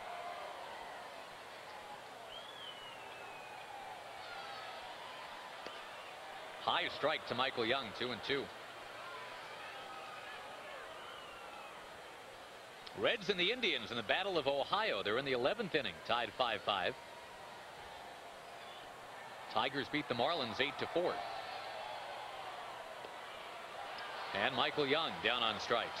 Well, last year Calero had signed as a minor league free agent, was a non-roster invitee to spring training, and made the team out of spring training, and was pitching very well. He had a 2.82 ERA in 38 innings and a 2.12 opponent's batting average.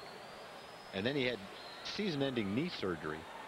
He started this season out in the minor leagues, pitched well in the minor leagues, seems to be totally rehabbed from the knee injury. Now he's back in the big leagues pitching well again. So you don't often see a kid dropped from a major league roster or not added to a major league roster, sign as a minor league free agent, and then be very successful at the major league level as a non-roster invitee. It happens, but when you have that happen, it's a nice addition to your club, one you didn't expect. Nice surprise. Calero had really been spinning his wheels when he was in the Royals organization. Blaylock just missing down the left field line. 5 years in a row at Wichita. Double-A ball. Maybe came up with a new pitch. We'll have to check out that stat tomorrow. And sometimes all it takes is an opportunity. You get labeled sometimes in the minor leagues. Well, he's a good organizational guy, but he's not a big league prospect. And all of a sudden that label is something everybody believes, and you can't pitch your way out of it until you get to another organization. And they get a look at you in spring training and go, man, that may be his label, but we like him a lot more than that. We're going to give him a chance to make the team. And he pitches well in the big leagues, and everybody says, boy, it's too bad we didn't give him an opportunity sooner. It happens to a lot of kids in the minor leagues. Speaking of the minor leagues, that's where Rick Helling is for the Rangers. He will pitch against the Iowa Cubs tomorrow in Oklahoma City. Rick Helling back in the fold after leaving the Minnesota Twins organization. And we'll see as the Rangers continue to gear up for what could be a pennant drive this year, a division title, as they are still in the hunt.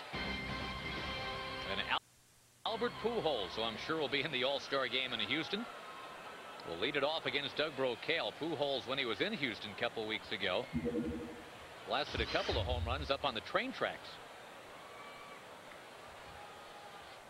The Astros, by the way, playing non-interleague tonight, trailing Milwaukee 5-3 in the 7th. Chop ball, and there's Blaylock. Pujols not running well at all. That strained hamstring still slowing him down. That's why he's DHing. In that Houston-Milwaukee game, Tom, native Texan Scott Podsednik, home run number 8.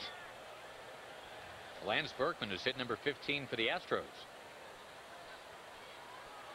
Also, Junior Spivey hit one out for Milwaukee. He hit into a double play, though, in the 9th inning last night with the bases loaded, and the Angels won that game 5-4.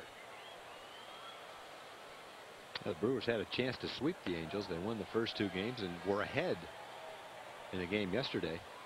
Had a chance to go ahead with the bases loaded, couldn't do it, but Angels finally got on the winning side of the ledger last night. They needed that game. Rolling a rip and a miss. Another good fastball by Brocail, 93 miles an hour. Cardinal fans love their players who can hit them out. And go back to the days of Stan Musial. They love that. Scott Rowland rips, does not get it. Bank of America higher standards. We take you to a little Stan the Man. There are 2 statues at Busch Stadium to honor Stan Musial.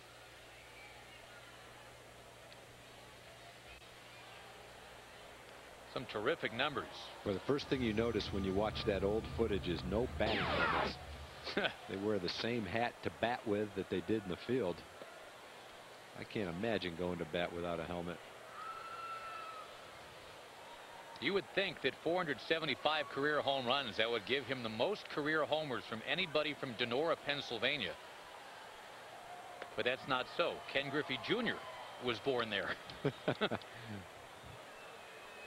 That's not a bad twosome for a little Pennsylvania town.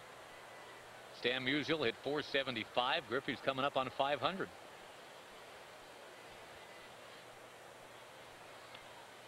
Stan the Man, the greatest player, I think many would say, in Cardinals history. Probably the most popular. 22 years as a St. Louis Cardinal. Franchise's career leader in pretty much everything. Games played, at bats, runs, hits, doubles, homers. And Stan has stayed associated with the Cardinals since his playing days. Still kind of an unofficial ambassador for the team, just like Lou Brock has stayed with the Cardinals all those years. One of those statues outside Busch Stadium, it says, "Here stands baseball's perfect warrior. Here stands baseball's perfect knight." That's how they feel about Stan the Man in St. Louis.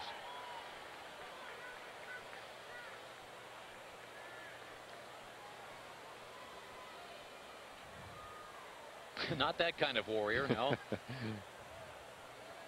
3-2 to Edmonds. He is poked away foul.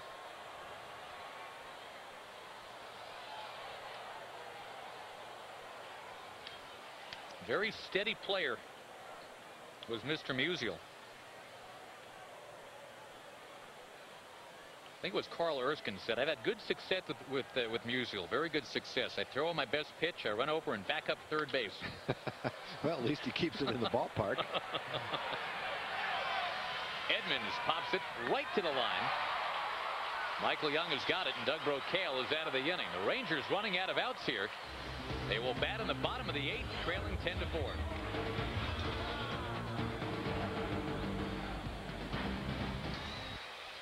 .10-4 game. Time for our Grab Life by the Horns feature. Alfonso Soriano, where would you like to vacation? In Dominican, because it's all my friends, all my family over there, and I think that's the best part for me, take my vacation. Alfonso Soriano grabbing life by the horns, brought to you by Dodge, where we grab life by the horns every day. Steve Klein is the new St. Louis pitcher, left-hander. Rangers needing runs.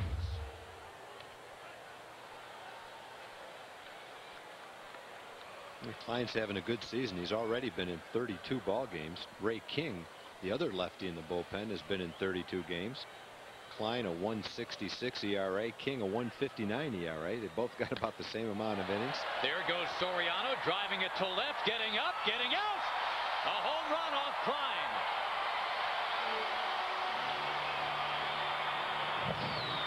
Klein has given up all his runs on the road. He's unscored upon at home this year. Soriano touches him up for a home run. Third home run by the Rangers tonight. Soriano needed that. He has not been popping those home runs at the rate at which he was accustomed. In fact, that's just his second time since May the 23rd. You got a low fastball, it looked like. Golfed it out, just barely out. That guy can't believe he dropped it up there. Missed a chance for a home run ball. Fulmer nails it into the crowd. It's now a 10-5 game. We were talking about that earlier. Soriano has been slumping both at the plate and in the field. Maybe a hit like that gets them going.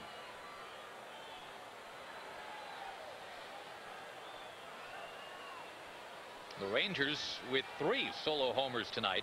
Brad Fulmer's got one. Lance Nix has one.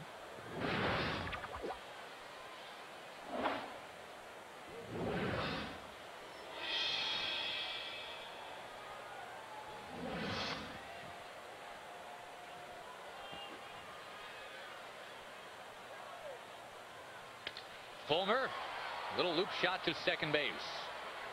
Klein got it in on him, 1 down.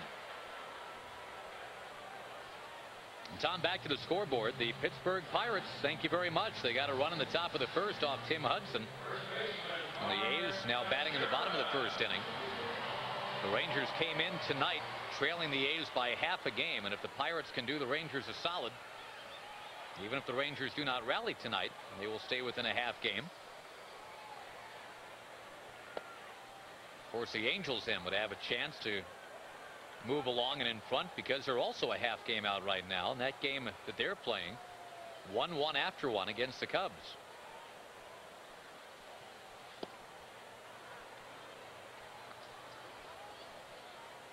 Little walk-off action in Tampa Bay. The Devil Rays in extra innings beat the Colorado Rockies. Good to see a Dallas native, Chu Freeman, get his first big league homer for Colorado yesterday.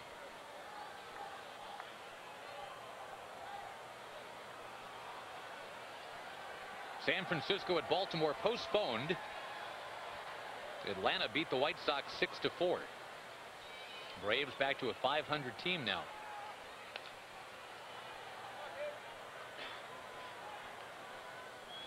Kansas City, which was swept at home rather ingloriously last night by Montreal. The Royals leading the Mets tonight 7-5. That game's in the 7th. Ken Harvey is 8th home run, and he's leading the AL in hitting. Mark Teixeira down on strikes. Klein's had a good career as a relief pitcher.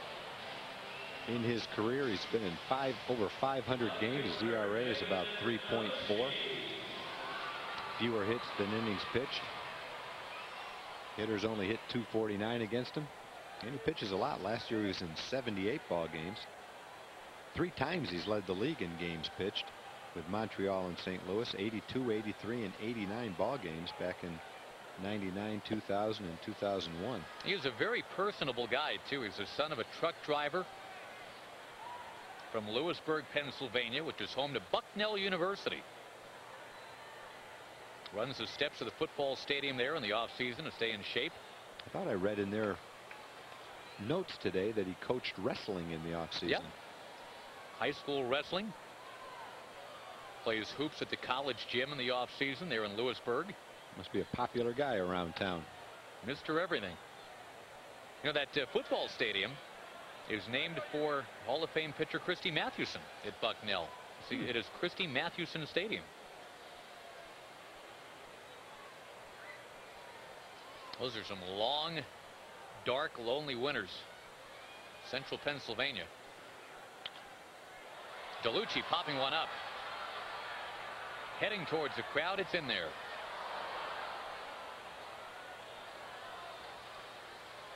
Of course, the Rangers swept a doubleheader yesterday. We can say that Francisco Cordero did it all yesterday. Our Corona miles away from ordinary factoid. Frankie Francisco the winner. Francisco Cordero the save. But I bet you've never seen that. What, a yawn? No. The graphic. The guy who got the save, his own first name got the win. Well, Frankie hasn't been yawning when he comes into a ball game this year. He's come in firing 96, 97 miles an hour. He is no fun to face, I'll tell you that. Rangers were hoping to get it to that high-octane bullpen tonight. Try to close one out. That just means they'll be well rested for tomorrow's ball game. Play a little Texas Hold'em tomorrow. That has been a fun storyline this year with the hard-throwing Dominicans out of the bullpen. DeLucci rips and doesn't get it. 2 strikeouts in the inning. The good news in the inning was a Soriano homer. We're at the end of 8. Opening game of the series, Cardinals 10-5.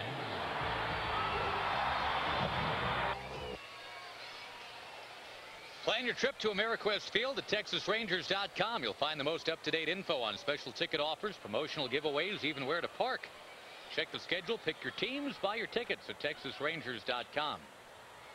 Edgar Renteria hits the first pitch from Doug Brocail right to Michael Young, 1 down in the 9th inning of a 10-5 game.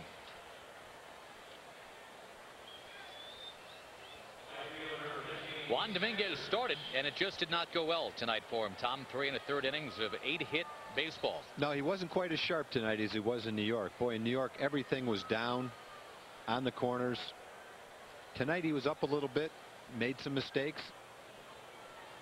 They took advantage of some breaks. A couple plays weren't made. A couple bloopers fell in. But all in all, he wasn't quite as sharp as he was in New York.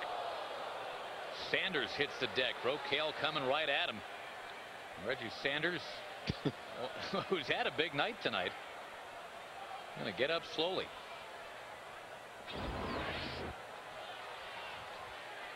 Hit him right in the head. Must have hit his helmet. Did it graze him? Although maybe the umpire didn't see it.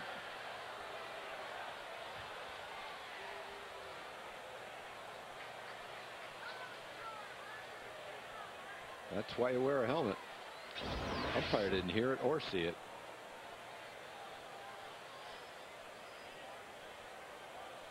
Reggie Sanders, the Gatorade Player of the Game tonight, a triple away from the cycle here. Now even in the count, 1-1. Been 11 different players have RBIs tonight.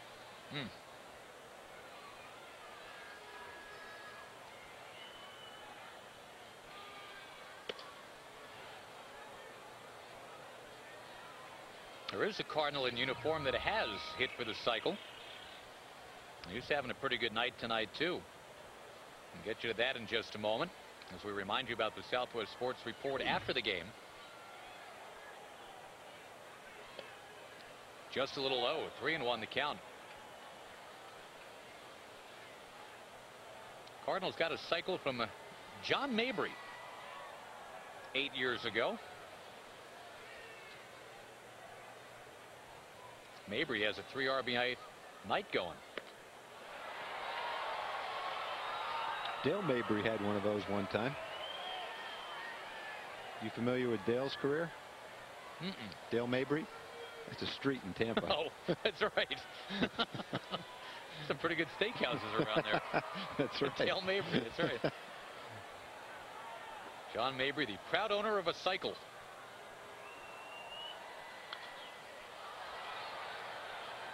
Never for you? Cycle-wise? Cycle, no. Minors, nothing? Never. Never a cycle. I don't even remember if I came close.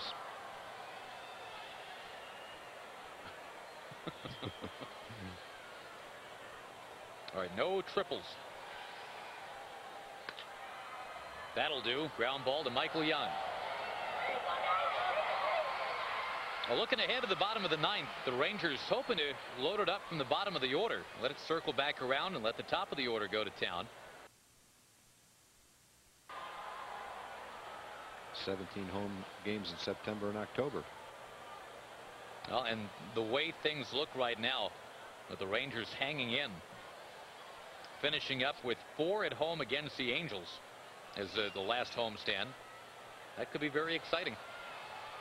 The A's will be here for 3 as part of that last homestand. Long way to go, though. The Rangers not quite at the 60-game mark. So there's more than 100 games still to play. But the Rangers, who have averaged being 14 games out over the last 3 years, or 4 years, I should say, at this point, they're a half game out this year.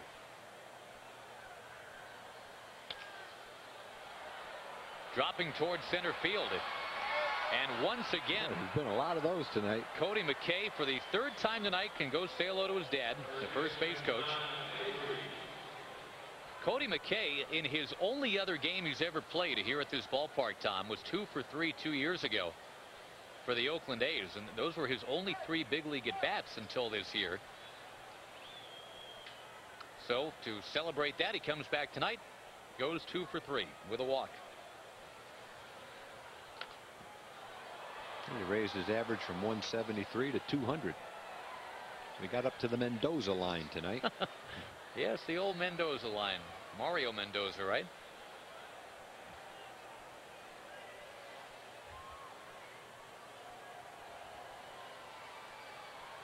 Actually, Mendoza was a lifetime .215 hitter. And they say it was George Brett who coined that, the Mendoza line. I would have bet for Tom Paciorek on that one. He might have been involved. There goes John Mabry deep into right center field, back into the bullpen and beyond. Lance Nix territory. Doug knew that one was gone the minute he hit the ball. I think Mabry did too, and yet went that far all the way over the bullpen. It's 377 to the corner there in front of the bullpen, and you can add 30 or 40 more feet to it after that. Second home run for Mabry, put a charge in that one. Now he's got 3 hits in the ball game and 5 RBIs.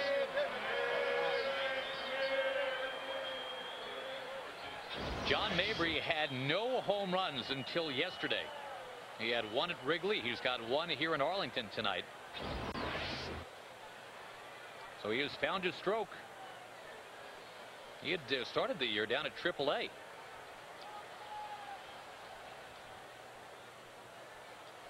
Womack will roll another one to Michael Young. Mike comes up with 3 assists in the inning, but a couple of 2-out hits. One of them left the yard. And the Cardinals have dropped a dozen on the Rangers tonight. Now the Rangers, after an exciting doubleheader sweep of the Pirates yesterday, find it not going nearly as well tonight. Down 12-5 in the 9th inning. Chad Allen at the plate against Steve Klein, and the count 1-1.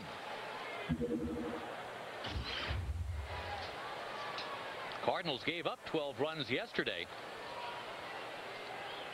and lost to the Cubs, but here they come tonight to Ameriquest Field in Arlington, and they've got 12 runs.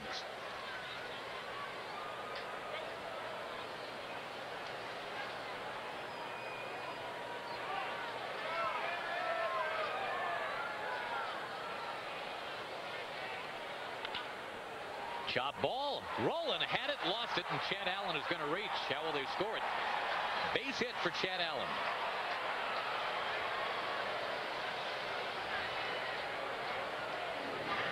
Well, the Rangers have 9 hits tonight, but they have allowed 15. Took a little tricky hop on Roland. However, I think, knowing Scott through the newspapers and what I've read about him, he would be the first to say he probably could have made that play. Not an easy play, and that's why it went for a base hit. He has drawn comparisons to some of the greatest third basemen defensively. There's Nix, and Steve Klein's going to get a warning. Hitting Lance Nix. And Tony La Russa, who has been involved in incidents before regarding hit batsmen, is going to come out to the mound here and talk to the home plate umpire. Nix homered in the 5th. And remember, Reggie Sanders had his tower buzzed in the top of this inning. Has Klein been ejected, or has La Russa just taken him out? I guess I'm guessing here, Tom, maybe there was a warning before that. I didn't see one. I didn't see it if there was. But when Sanders was thrown up and in, frankly, I don't know, Tom. I don't know that there had been a warning given, and I did not see an ejection here.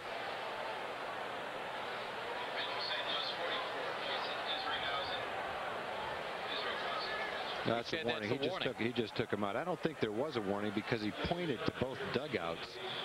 I think La Russa just took him out. Well, sets it up for the next 2 games of this series anyway. Now that there have been some hit batsmen back and forth. Jason Isringhausen is going to come on and pitch instead. He's the closer.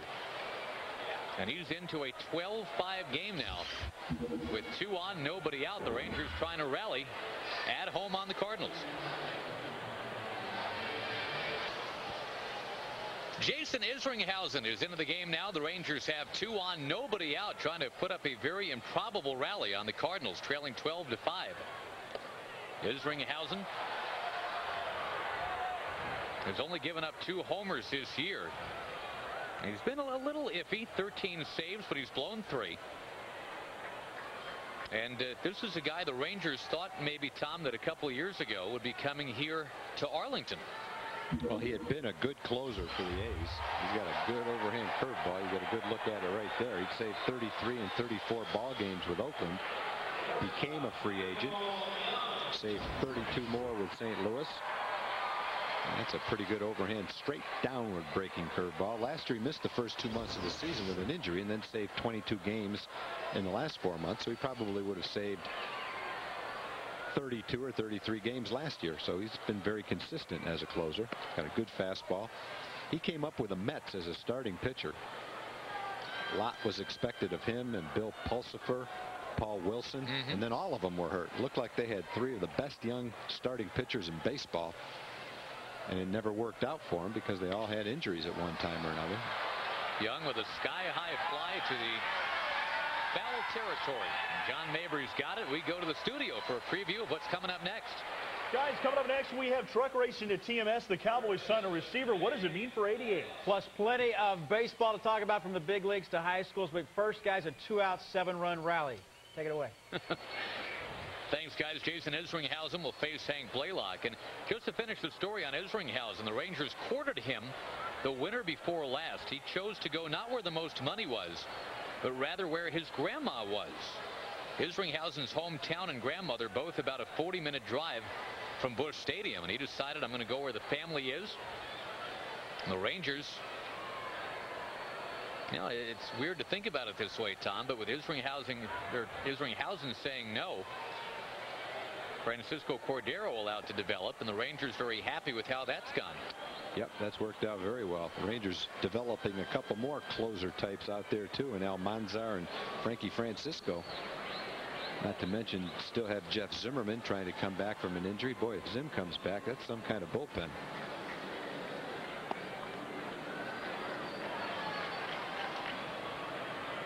There was some conjecture at the time that you didn't need Isringhausen or anybody because the Rangers, remember, had Jeff Zimmerman. And it was about a week after Isringhausen signed with St. Louis that first injury popped up on the radar for Zim. Blaylock skipped one off the mound. And the runner coming around, touching up to make it 12-6. Chad Allen scores. And Hank Blaylock gives his fan clubs, yes, it's plural now, something to shout about tonight.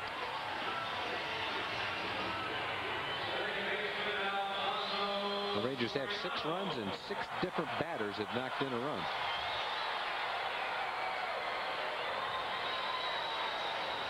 Well, back to within a half dozen, and Soriano coming up, 2 down.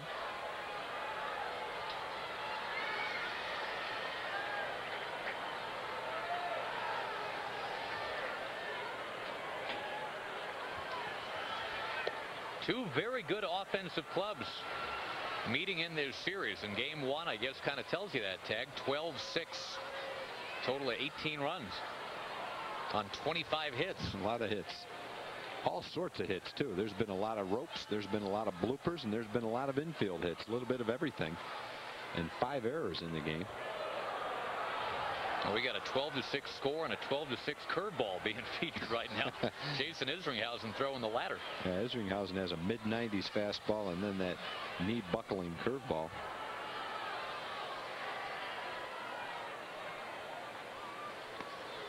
Popping out of the glove of McKay, and here comes another Ranger run, 12-7.